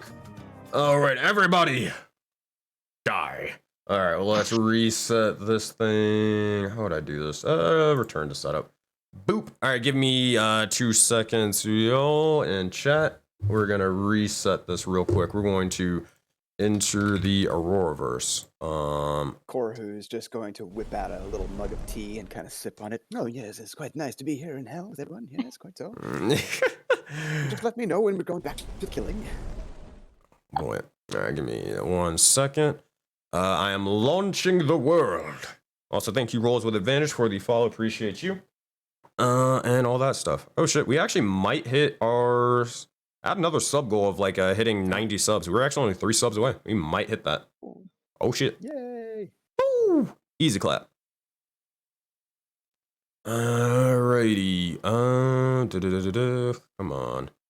Come on, load foundry. Just Thea's in the back and looking at the fight and all that, and she's like, This looks exactly like my auntie Eleanor's place. Yeah, she really had a big problem with Durgar for the longest time, but then she started dating one of them, but that ended really, really badly. I mean, she had a lot of issues, and like Oh, she shit. always had really bad relationships. It's like My Date with the Durgar, the Oh, new fuck. rom-com coming to to you. Uh-oh. Okay, If anyone wants to write a ship for Thea's aunt and a Durgar. yeah, Auntie Eleanor and a Duragard ship. Yeah. Auntie Eleanor. Yeah, exactly. Hey, Valentine's Day is coming up soon, so we have the Exactly. special event in the Auroraverse What the for fuck is Valentine's going Day. on? Help! Yeah. Guys, help! Shit, I kind of want to write that now. What's going Um, on? Do it. Yes. okay, I'm gonna close out Foundry again. It opened no up, worries. but it opened Foundry up through the browser, and I don't know what to do, and I'm scared. Okay, let's not dox Wait, ourselves. through That would the- be. I'm confused. Through the browser. I know. I'm just as confused. It makes no sense. No, isn't that how you open it? Yeah, that's what I would think. I'm scared. Okay, all right. We're good. We're opening up Sensei. We're entering password.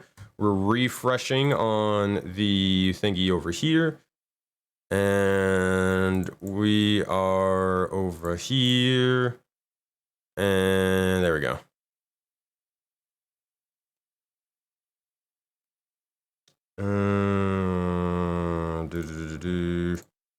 Everybody, water break. Water Get break, water. quick. Get water before you go back into the hell. So, Alright. I Chat, think- water break. I think we dropped one of these guys like we were talking about right in the lava next to us. Yeah, exactly. I was wondering which one. I was thinking the untruthful guy in the back, just because, just one of the ones that hasn't Okay. gone yet this round. We're good now. Yeah. Everybody, you guys can start joining into Foundry once more. Already in here. I'm already loaded. You sure? Um, I did reset it again. The only person in here is Pal at the moment. Okay, I'll rejoin again. No, yeah, same. Yeah, because I had to reset it twice. All right, I see a Lonnie in here. I see, I think that's a Rue. Yep, that's Rue. And I'll wait till one more person joins, and then I'll just get started with everything. And that's a Sheldon. Nice. Okay. And Lonnie, you're taking your turn. Oh, you still got a gray screen? Okay. Yeah. Hey, I'll Yeah, me just, too. Keep I'll going. just wait a little bit. Oh, you said keep No, going? just keep going. Okay. Yeah, I'm at the end anyway. No, wait, but Well, actually, well, if Sammy can't see stuff, then yeah, we can't. Gotta wait for her. Sorry. No, you're In the good. meantime, I'll plug the series celebration for Valentine's Day. It's on Sunday the 13th from 8. Wait, what time is it? 11 to 1 p.m. EST. 11 5 a.m. Pacific time. Yeah. Yeah, there you go. Whatever. But anyway, y'all should come. So it is, what is it? We're writing like relationship things for like your favorite Aurora character or something else. You can bring whatever you'd like to. And I think we're going to be playing some games on there as well. So if you are interested, come hang out with us. Hooray! True. right about Rashid and Arya. Just kidding. This is the only actual couple in Aurora. Wait, seriously? Let me think. Between player characters, yeah, I'm pretty sure. Yeah, I'm like 90% sure. Between players and NPCs, nah, there's plenty. Yeah, I'm about to say. I was like, I know And quite a most of them few. are dead. There's at least one party involved that's dead most of the time. It's kind of fucked. No one can be happy in the Auroraverse, apparently. I can. Oh man. Looks at Olaf, looks at Messiah, looks at fucking Fable, like Jesus Christ. Oh, Messiah. So Sensei, quick question because of the map. Mm-hmm. There looks to be like an elevator with a bunch of these crystals chilling in there. That is Can we true. just like open a bag and dump them in. Can we take them? I mean, yeah, if you want. But all right, I think we're good. Sammy, is your thing loaded in? It's loaded in, but it still won't let me like perform any actions when I click on the hand axe. That is strange. Sometimes is it the whole issue with the target stuff? Because I know I had It's- issues with that in spells. It's letting me target, so that's working, and like I can move her, so that's cool. I don't have Okay. like the bottom like battle overlay thing, so Did I'm you just put like the- Right click on the your sword? token and then click the two swords. The two swords on the top left. ka-chow. Okay, let's try it. Let's see. We're waiting in anticipation. I see There we y'all. go. Woo! Oh man, but It I would have misses, missed. though. What do you mean it misses? You hear like a yay, and then it's just like oh, from like the crowd. But that said, I you have another swing. one. 18 will just barely hit, as that is enough to slash into them, dealing 6 points of damage. They look over towards you and they nod towards the sign of respect, but now they have their target in mind. That said, Lonnie, is that your turn? That is my turn. You got it. All right, next up in initiative, we have actually, is it him? No, it's this guy. Okay, this Duergar over here is going to be a little angry. He is going to rush over and, nah, he's gonna make a statement. They're gonna make this simple. They're gonna use their action. They're gonna just enlarge again. Every single Duergar is probably gonna do this. All right, you'll see as they begin to grow in size, and as this happens, you watch as they begin to march over towards you. Okay. 5, 10, 15, 20, 25. That is his turn. All right, next up initiative, we have the likes of Koru. Afterwards, we're gonna have another Duergar and then Rue. What you got for us, Koru? All right, so wait, no, good. Okay, so Scarecrow is going to do a running jump over the lava, start to fly up into the air, grin a wicked smile as I stare down this guy all the way at the other side, the untruthful Duergar, right? And I'm going to say, wait, is it he? How did it was? That was pretty. To mix him up with the Roman god. Heliod, right? I believe so. Wait, ask that again? Oh. Wait, I'm confused. What were you trying to say and do again? You're kind of lagging a little bit. Sorry, yeah.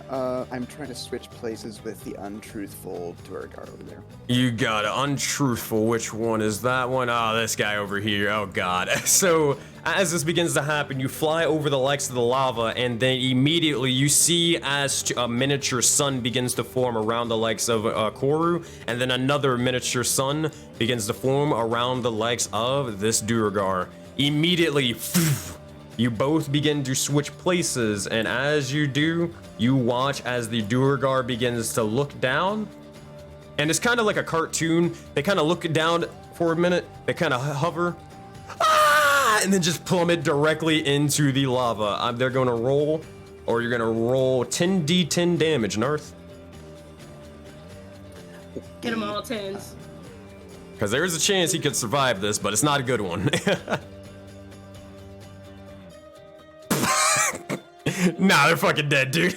60 damage, yeah, that'll be enough. As you overkill them, they will perish. Good stuff, everybody, good stuff. Now, keep That said, keep in mind, if you guys win this next encounter, you will level up. So it's all riding on this. Let's see what you guys got.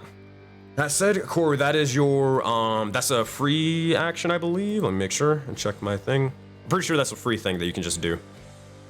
Once per turn. Yep, free thing. So you do have your action and bonus action still. Yes, exactly. And then I will knock the longbow with another vicious snarl. And then I send another longbow flying at the Pusillanimous? What? The fist fighter. Yeah. Hold on. So towards this guy over here, longbow attack, you fire forth as you knock an arrow back and try to send it crashing into them. Let's see if that'll hit. 25 will definitely do it. Let's roll some damage. Okay, cool. Did it not do it? I think you gotta, What? sometimes it asks you to roll the damage manually. Yeah. 6 points of damage, not bad at all. Oh, it did it. Oh, okay. It's just loading real slowly, so I didn't do anything there. Okay, cool. And then I will do the, and that guy wasn't hurt at all yet, so I can't do my thing, but I will do favored foe. Alrighty. And who are you marking as your favorite foe? The one that I just attacked, so the Pusillanimous one. You got it. As they are marked. 2 for 3 damage. Nice. It all adds up, and they're looking worse for wear as they're in half health at this point. They are bloodied and injured. All right, Koru, I believe that is your go. That's all you got. So we're gonna move on to the next one, and Rue, you're on deck. Afterwards is gonna be Sheldon. But first, we got this big Duergar over here. They will spend their action, and they will begin to grow 2 times their size. Boom. And they will jump down over here. It will be rough terrain, so they will have to take a little bit of half space. 5, 10, 15, 20, 25, 30. Yeah, they'll pretty much just be able to drop down to right here, and that's it. All right, as they're out of the rough terrain, Rue, you're up. Now, Sheldon, you're next. What you got for us, Rue? Okay, so Rue is gonna... Let me see this. How far is this? Sorry, I'm trying to... No! Wrong square, friend. Okay, cool, yeah. So Rue's gonna come over here, and okay, my foundry's lagging. I don't know if it moved me or not. No. Oh, there now we go. good. Okay, so I'm going to cast Warding Bond. Where is it? Here. Yeah. All right. So we're gonna cast Warding Bond on my old pal Moore. Anyway, and then I will. That said, as this happens, Pal, I believe your AC increases by 1, and you take half damage. At this moment in time, you split the damage between the likes of you and Rue. Now, let me see if you get +1 AC. Yeah, you do. Okay, so let me adjust your guys' AC. Also, for some reason, do you not have armors, Rue? I do. Wait, why did it take it off? Yeah, I don't know. Equip I item. just put it there on. you go. And then where's your shield? There you I go. put it on. All right, yeah, that's weird. Okay, let me increase, and then I'm gonna increase your AC to +1 on top of that, and let me also increase Pal's AC to a 16. That said, is that your turn, or you got anything else? No, I have something else too. Oh yeah, but also he's resistant to all damage.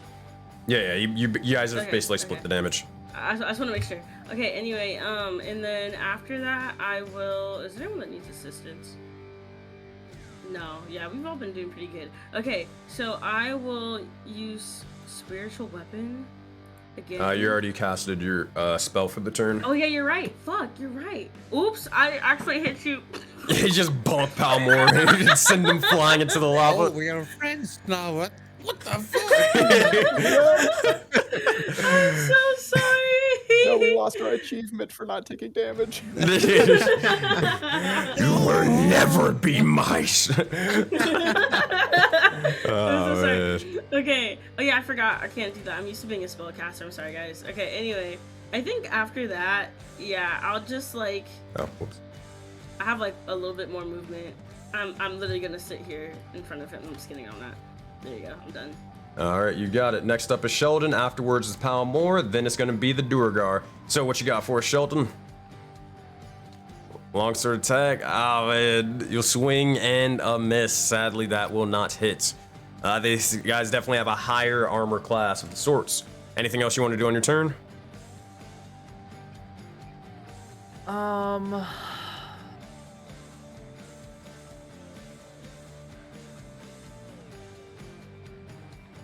There's nothing I can do. Yeah, there's nothing I can do. That's it. A simple turn. You try to swing forth, and you see as the Duergar begins to sort of use the likes of his maul to block it and send you back. But we'll see if he can do anything past that. All right, next up we got Pal, and then we got the Duergar afterwards. Then it's going to be Thea. So Thea, make sure you got your turn ready. But for now, let's go with Pal. I'll move. Oh yeah, my game seems to be paused for some reason. I got you. All right, should fix it. Yeah, I'll move a tiny bit here and use rest of my movement to go upwards once again. Alrighty, so that'll be about 10 more feet. Alrighty, so you're about 25 feet in the air at the moment as you're kind of hovering, as you're getting close to hitting the ceiling. Actually, no, because there's an elevated sort of area, so now you're good. Yeah, nice. And then I'll target the fashionable one and cast Mind Sliver. You got it. As this begins to happen, they're gonna need to make an intelligence saving throw, I believe, right? Yeah. Intelligence save. They're stupid. They fail with a 9, and they will take 6 points of psychic damage. As this happens, I think it went through. Yep, it did. And you will watch as they begin to hold the likes of their head in sort of pain and agony. Is that your go? Or you got anything else? Nah, I don't have anything else for now. All right. Next up, we got the Duergar. Then it's gonna be Thea. Afterwards, another Duergar, and then Lonnie. Make sure you got your turn ready to go. But first, this guy, after seeing his true challenge, he will then take the likes of his giant maul, and he is going to try to bash your skull in. Not a maul, but a war pick, apparently. All right, this is... Hopefully it asks me which one he wants to do. That's gonna be a 13 to hit, and he will, in fact, miss. Does he have advantage? Hold on. On Lars, blah, blah, blah. Nope. Yeah, that is it, and that's his only attack. You see, as he swings forth, he strikes into the ground. You almost see as the area begins to quake in the strength from the blow, but that's all he's got. Next up, we got Thea, then we got Lonnie afterwards. What you got for us, Thea? Alright, so considering that Thea grew up in the Underdark, she would probably know about Duergar. So Yeah. Kat has some knowledge about Duergar, and I'm wondering if Thea has the same knowledge that can be applied in a strategic way. What are you trying to get at? I think I know what you're trying to get at, but what are you trying to get at? I'm wondering if she knows about the sun sensitivity.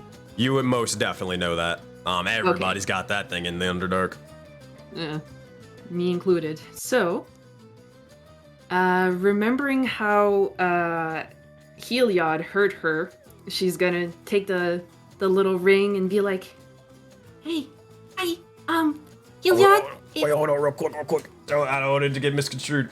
The Iliad boons and stuff like that, those are only for summoning, like, before, like, whenever you finish an encounter and all that stuff. Not just like we don't have calls yet. We're not that far in Hades. We're not that far. Eventually. Not yet. I'm sorry, that's my fault. I didn't explain that good enough. Okay. So, okay, yeah, I didn't understand the mechanic. I thought we could just, like, summon him. Not yet. Eventually. Just not yet. Damn it! Oh, that would have been so good. Okay, well, I'm sorry. I guess.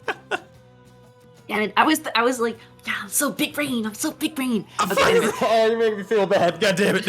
It's fine. Look, well, I'm guessing that this cave is probably kind of dark, or, well, what's the light situation, rather? I mean, it's pretty dark. Like, there is no light sources besides the likes of the lava, so it's... I mean, around this area, it's kind of... I mean, even then, it's still dimly lit, I would say. Okay. So dim light works for me. Because I have advantage with my Shadow Blade. So, she's gonna extend her hand, and the shadow spear comes to her much quicker than in the trees this time because there's so much darkness around her. And so she forms her spear, and she's gonna lob it at the first one that's there. Alrighty. Wait, where did my foundry go? Where did my foundry go? It's just where's the tab even that it was on? What the hell?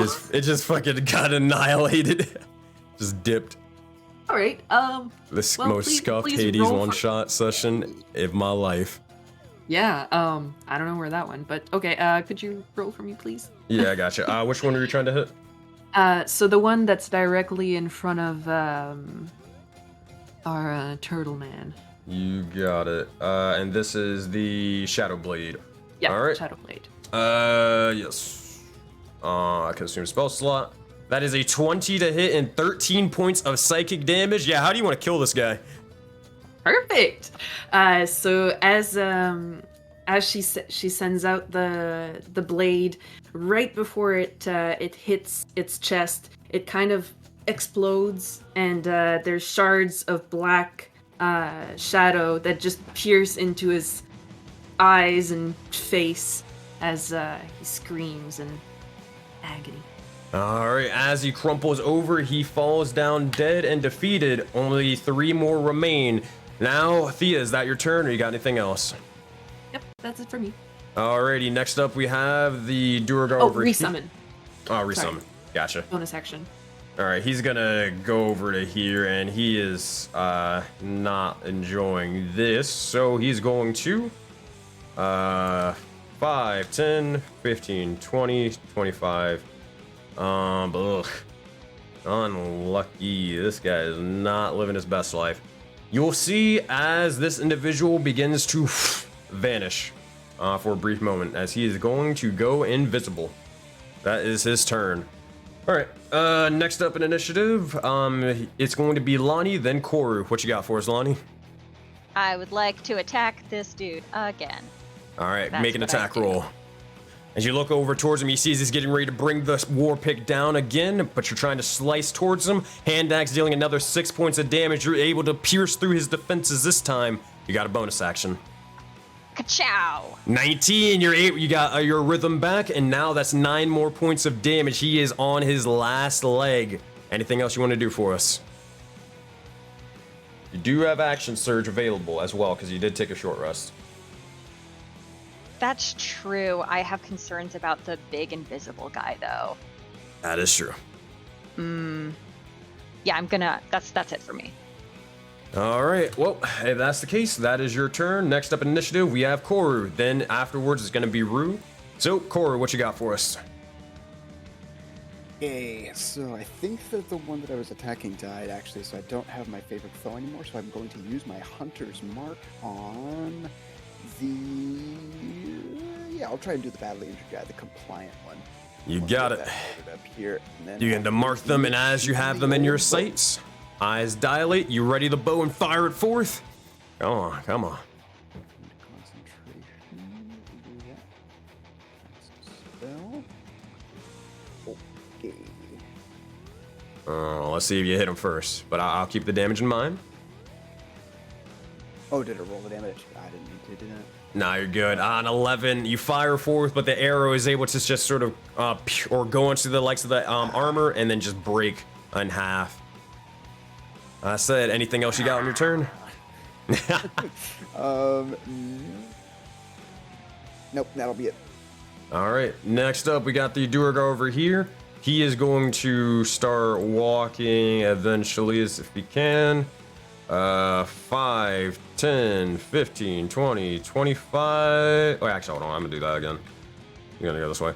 5, 10, 15, 20, 25. And he's going to risk it all, bro. He is going to use his action. He's going to pull one of the crystals. He's going to roll wild, on the wild magic item table.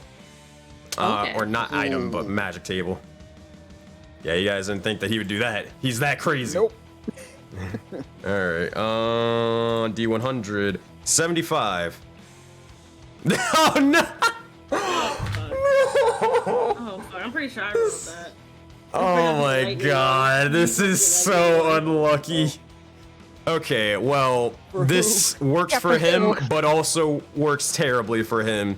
You see as a light begins to shine, he takes out the crystal and immediately he is blinded as a 30-foot radius of light begins to emanate from him. This poor guy, man. Alright, anybody with sunlight sensitivity, you're not having a great time right now. I don't technically have it, but flavor. Gotcha. So you're just having a little bit of trouble seeing. But this guy. Oh god, Whoa. that's bright. Jesus. All right, let's bring that down a little bit. All right, but it is out to 30 feet, so that's pretty accurate. All right, that's his turn. That's all he's got. He fucked up. Rue, what you got for us? Sorry, Okay, so what I will do is Sorry, I'm still getting used to looking at all the different spells. Okay, I'm going to cast Inflict Wounds on this dude. All right, you gotta walk up towards them, and as you do, well, hold on one second. Any creature. Gotcha. Go around to the other side of the lava. Oh yeah, you're right. Hold on, it's too late. Nah, I made that mistake. I'm gonna keep it there. I expect that. So I don't. Fuck. Okay, there we go.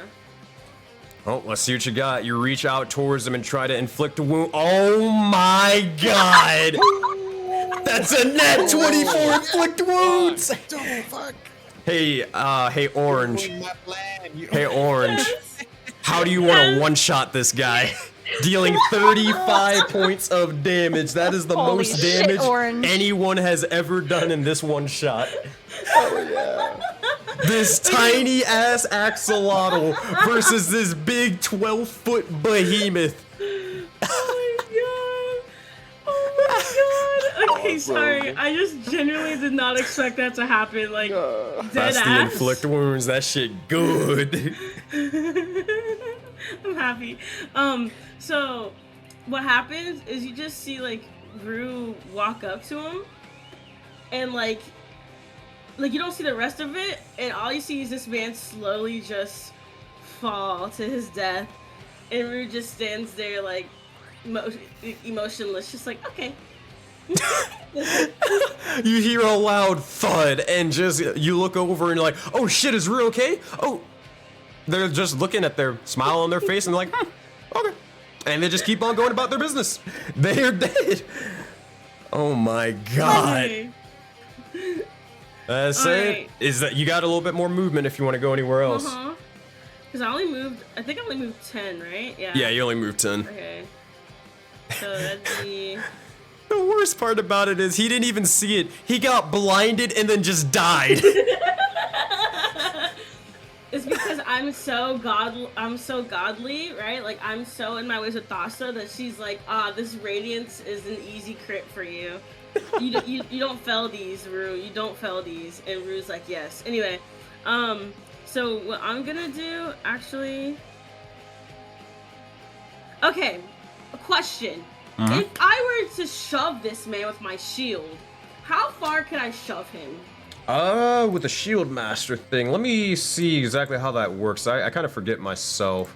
Cause I haven't DM'd for Olaf in a while. He was the last person that had shield master shove. When you take the attack action on your turn, you didn't take the attack action, so you gotta hit with your mace and then a bonus action you can shove him. Okay, thank you. I didn't know that. Okay, cool. Anyway, it doesn't matter because it's I'm been a just while. gonna cast spiritual weapon anyway. Yeah, you already used your thingy, remember? Fuck! I hate my life. I'm so used to being Arya. I'm so used to it, man. She got the taste of the double spell slots per turn. Literally, I did. Okay. It's a crazy high. At this point, yeah, there's nothing I can really do. Okay, sad. All right. Well, that said, that is your turn. Next up, we got Sheldon. What you got for us, buddy? I'm gonna do the one thing I do best. I'm gonna come over here and I'm gonna hopefully hit him. 13. Pating, it just goes off the likes of the armor. These guys are very, very strong with their AC, so it's very kind of up in the air for them for this encounter. That said, I'm just rolling like crap is what I'm doing. well, that said, is there anything else you're gonna do? Nothing I can do, I don't think. Question: would it be a free object interaction to throw dirt? It wouldn't do anything, but yeah, you could just throw that's my dirt. turn. Yeah, at say someone who's invisible. Like it literally wouldn't do anything, like anything mechanical, but like just to throw dirt or whatever, like yeah, you can just like, oh, I throw dirt at them, but it just doesn't do anything. But that's the big brain play. That's the big brain. Alright. Or touch his crystal. You could touch the crystal. Yeah, you could do that. As an object interaction. Fished you a gambling man. Sure. Oh shit! I didn't. Are you gonna take a crystal out? Oh no, I already used my action. I can't pull a crystal. It's an object interaction. Sure, why not? Pull it. All right, roll a D100. Let's see what we got. I could think of a lot of reasons. Oh no! That's the bad one. Uh-oh. SpaghettiOs. Now, That's do I have the two crystals, right? That is the infamous 7. Oh no! And it's gonna hit everything. Oh no! TPK question mark? Nah, I'm not stressed. Tell us what it is first. Fireball on Sheldon. I need Okay. Sheldon, Rue, the Duergar, Lonnie, the invisible Duergar to also roll dexterity saving throws. On top of that, wild magic is gonna occur over here because it got or it took damage. Shit. Oh no! No. Hey, at least No. I think you hit the invisible What do you mean guy. no? Yeah. Oh, there you because he go. already broke this one, remember? Oh yeah, wait, that one or this one? Yeah. No. Oh yeah, that's right. He did remember? break this one. Oh thank Yeah. God. Oh thank God. I gotcha. So the question is, do I have two crystals now, though, right? Oh yeah, 2 crystals. Yeah. All right, this is gonna be We're doing dex 8d6. savings, right? Yeah, dexterity I'm saving sorry, I'm throws. going to have to Second. correct you there. You had 2 crystals. Hey, Sensei, roll for me, okay? Okay, you got it. Dexterity save. All right. Hopefully it's going through. I don't know. It's not rolling the dice or whatever because I guess Dice So Nice decided to break. And then I need a dexterity saving throw from this guy, as well. That's a nat 20. Okay, I need a dexterity saving throw from Lonnie and Rue. How does my saving throw work with warding bond? I'm just curious. You will take half damage no matter what. Well, I'm sorry, But- not mine. But Shield Master Rick's. Evasion. So the good Yeah, news is, if you that's it. succeed, you take no damage. If you fail, you will take half damage. Or excuse me, if you succeed, you will take a quarter damage. Because of what do you call it? The warding bond with I can't think of the name. Pal. So if you fail the saving throw, then Pal will lose his sort of thing. Oh God. No, but wait, no, that's what. No, okay, wait. Because it says it gets a +1 bonus to saving throws too. So does that mean that he adds 1 to his? I thought warding bond was one directional. No, is it one directional? It might be. No, it Please, is. That's please. what I'm saying. That's why I'm asking. I thought it was just for you guys Pal, just not split the me. damage or whatever. No, I think it's one No. directional. It is. Yeah. Let me so, see. Blah blah blah blah. Well, actually, no. I see. No. I see what it is. It's because people think it's that Oh way. yeah. Oh yeah. You're right. So Pal won't take any damage no matter what. You're good. Oh, But you still need to make a thank God. dexterity saving throw regardless. Well, I did. I just wanted to know how it was gonna work for Pal. Like, All right. That said, Rue. Well, hold on. Let me check the DC because I don't. Did it say it? No. Okay. We'll just use the basic DC then. Did you Alright. already roll mine, or? Yes, I did. 17, you will succeed. 20, they will succeed. This Duergar will fail. Rue will fail. Lonnie will succeed. All right, let's see what we got here. 8d6 damage. Oh my God! 35 points of fire damage. Yeah, this guy's dead. That guy's dead.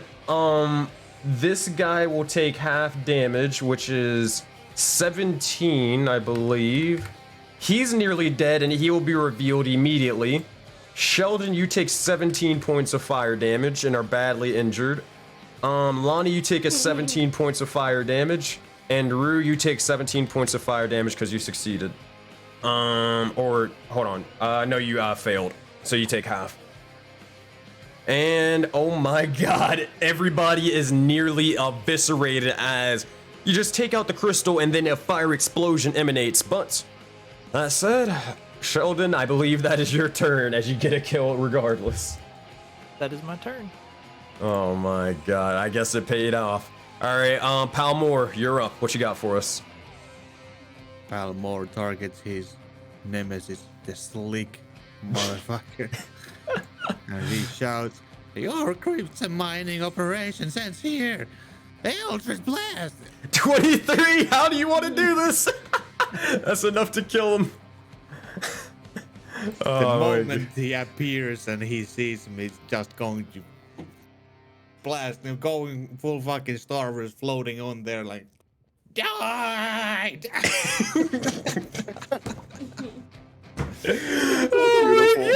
So beautiful. Blap! As this happens, as you're saying die, you just hear in your voice, just simultaneously, you just hear Yes! Yes! Die! as said, as this is sort of happening, you in fact complete the likes of the challenge and you all are victorious. With that, Hell yeah. you look over, because for the sake of brevity, because we're running out of time, you all look over and there's no more enemies. Combat is over. You have a bunch of crystals that you could grab if you wish, but the choice is yours. They do in fact give wild magic every single time, so whether you want to risk it and chance, it's up to you. But Do the crystals in the cart cause wild magic because I've already been pulled? No, you pulled them. They already have their wild magic go off. Okay. Yeah, you still Sheldon have just them. They're gonna not collect all the destroyed. ones in the... Sheldon just can collect all the ones in the cart then. All right. Lonnie will try to do the same thing if he has any left over.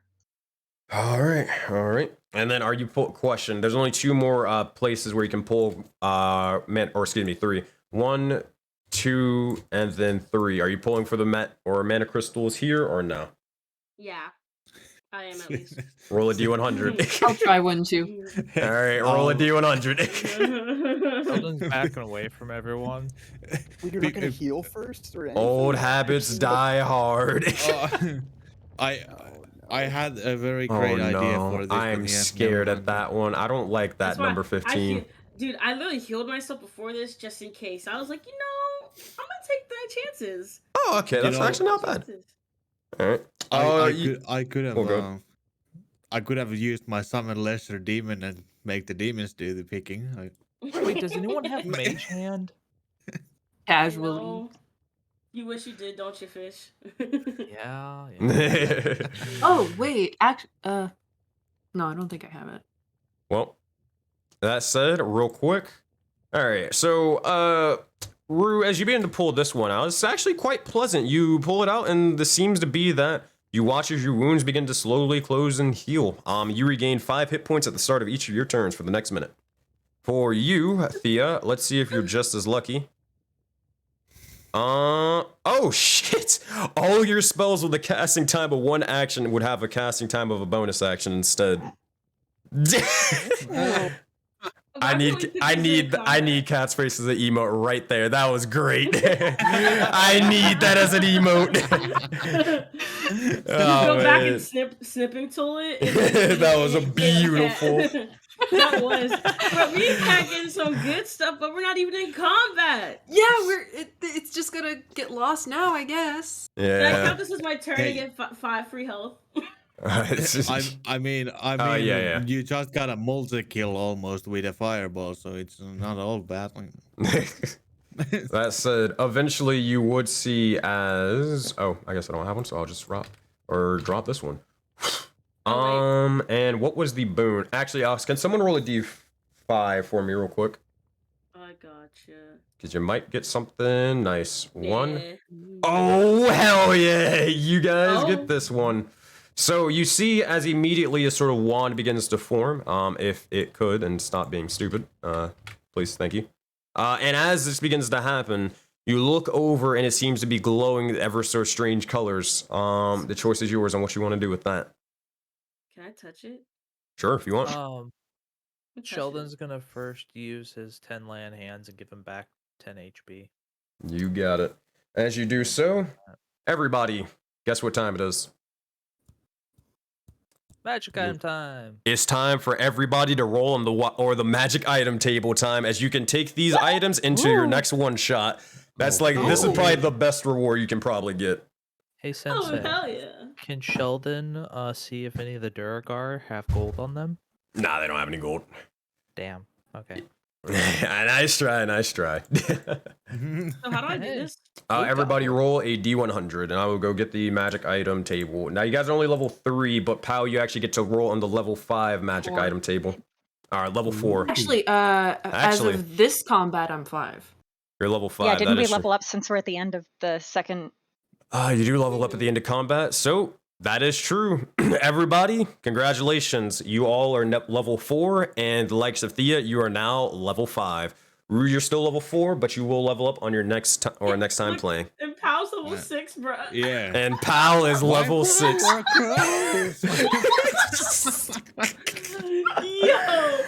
Pal is literally level. This old man with the cane, is really out here having like metaphysical upgrades without him realizing it. He's just like, damn, I feel stronger. He is actually canonically. On the ground. Oh, I got a 95. He's actually the most powerful individual in this one shot, and I just found that hilarious. Power leveling out Grandpa! Oh man.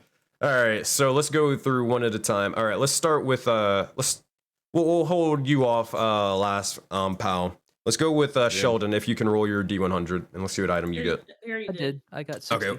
What is it? 60. I'm not looking at the thing. Okay, you get a potion of greater healing to take into your next or next one shot, because obviously we're reaching the time sort of thing. So Sheldon, greater healing potion.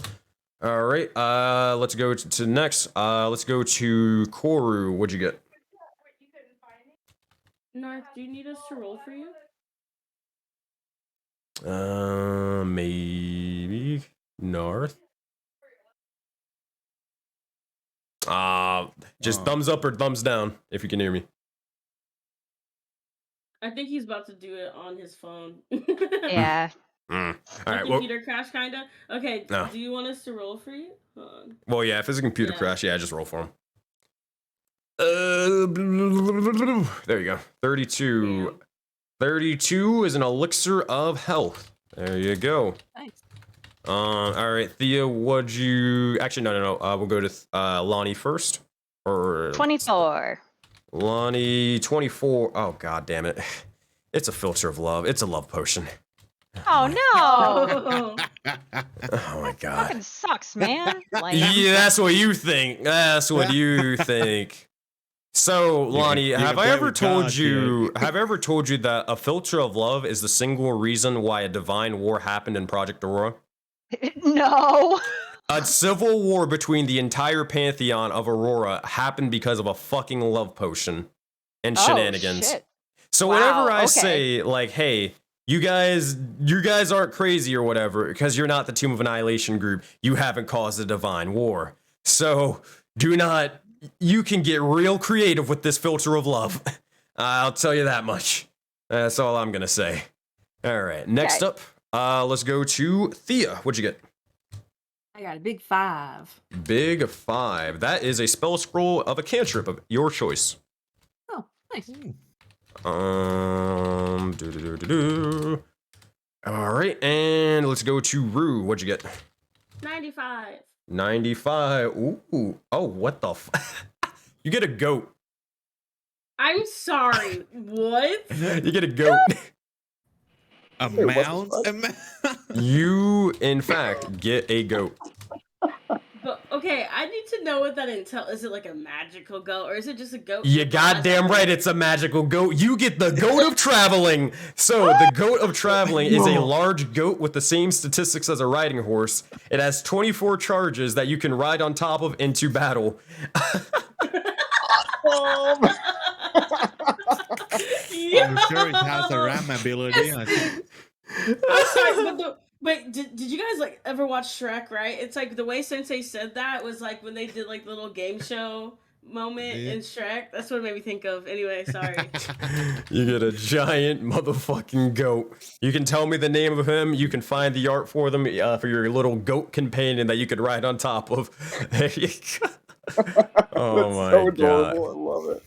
That said, go ahead. Oh my god. I'm lost. Welcome to the show. Pal Moore, what'd you get on your D100? 53.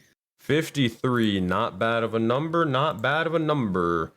Let me look at your table. 53 is...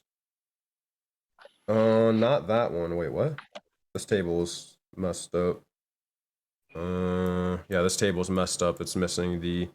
It's not adamantine armor. It is something different. Oh, wait. Oh, I see it. Okay. 53 is... Oh, well, that's bullshit. Well, actually, that could be something. Let me look at this, because it says it's the game-changing thingy. What is it? No, I'll re-roll that. That one kind of sucks in the context of this one shot. Re-roll a D100 for me. 86. Oh, Lord. Oh, dear Lord. Oh, shit! You get a +1 weapon. Oh, damn. Nice. So that being said, you get a free upgrade to your thing, and you actually get the gold. You might be able to make that into a +2 weapon soon. Because you are a hexbladed. Oh my god. The most powerful man. We are about to go melee combat here. Pal's about to start bopping people. Alright. That said, alright everybody. At this point, for the sake of brevity, as you guys all gather your items, because we are way past time. So eventually you guys begin to continue forth into the likes of the dungeon, further and further, trying to slash and tear through any bits of your enemies. However, eventually you all meet the likes of your eventual death, but powerful than the last. You eventually awaken for the next time that you arrive in the likes of these halls, as again, no one escapes. However, maybe next time, you'll be able to get even further out. That said, Fish, next time you play in the one shot, you can give the likes of those crystals to Flint Hackenstone. You can get your reward. But for now, that is where I will have to call it, as that is probably the best time to end this one shot. Thank you guys for playing. Thank you, special shout out to all the players, and thank you to all the individuals who were able to tune in and watch the stream. But I'm going to go break down the stream right now. If you guys got to get going, then obviously get going. But I'll be right back. Thank you guys. Bye. Bye.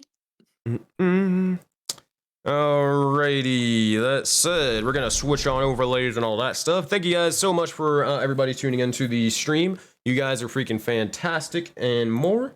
Real quick, let me open up Twitch and all that good stuff, and let me go see who we're going to raid into. Play Nerd Allies, you got it. We're gonna raid into Play Nerd Allies. We raided into Critical Misses last time, so let's not raid into them again, obviously. Let's get someone else a little shot. All right, but yeah, thank you guys for watching. Appreciate each and every single one of you. Hey, but if you guys are just joining into the likes of the one shot, my name is SenseiSuplex. I'm basically a professional dungeon master that runs a giant persistent universe known as Project Aurora. And basically, all of the campaigns that I run and several other dungeon masters also run, they can all affect each other in a multitude of ways, big or small. Everyone leaves their mark, including the players, but also including you guys. As you guys can leave out inspiration or give out inspiration to the likes of chat, you guys can give them health potions and more, and you can even change the weather in some occasions. You guys can affect the sessions and leave your mark that way. But the project's been going on for about 3-ish years or so, and hey, if you're interested in that, join the Discord and try to apply into a game, maybe even get into the Hades one shot, and see how you can leave your mark. That said, also, if you want to check out any of the YouTube VODs, if you want to check out any of the main campaigns that I run, because this is just a one-shot, but if you want to see any of those, be sure to go to the YouTube, go sub to it. We're getting really close to hitting 500 subs. We're at 426. And yeah, go lead some support that way. And you can even watch any of the other campaigns and to catch back up on those.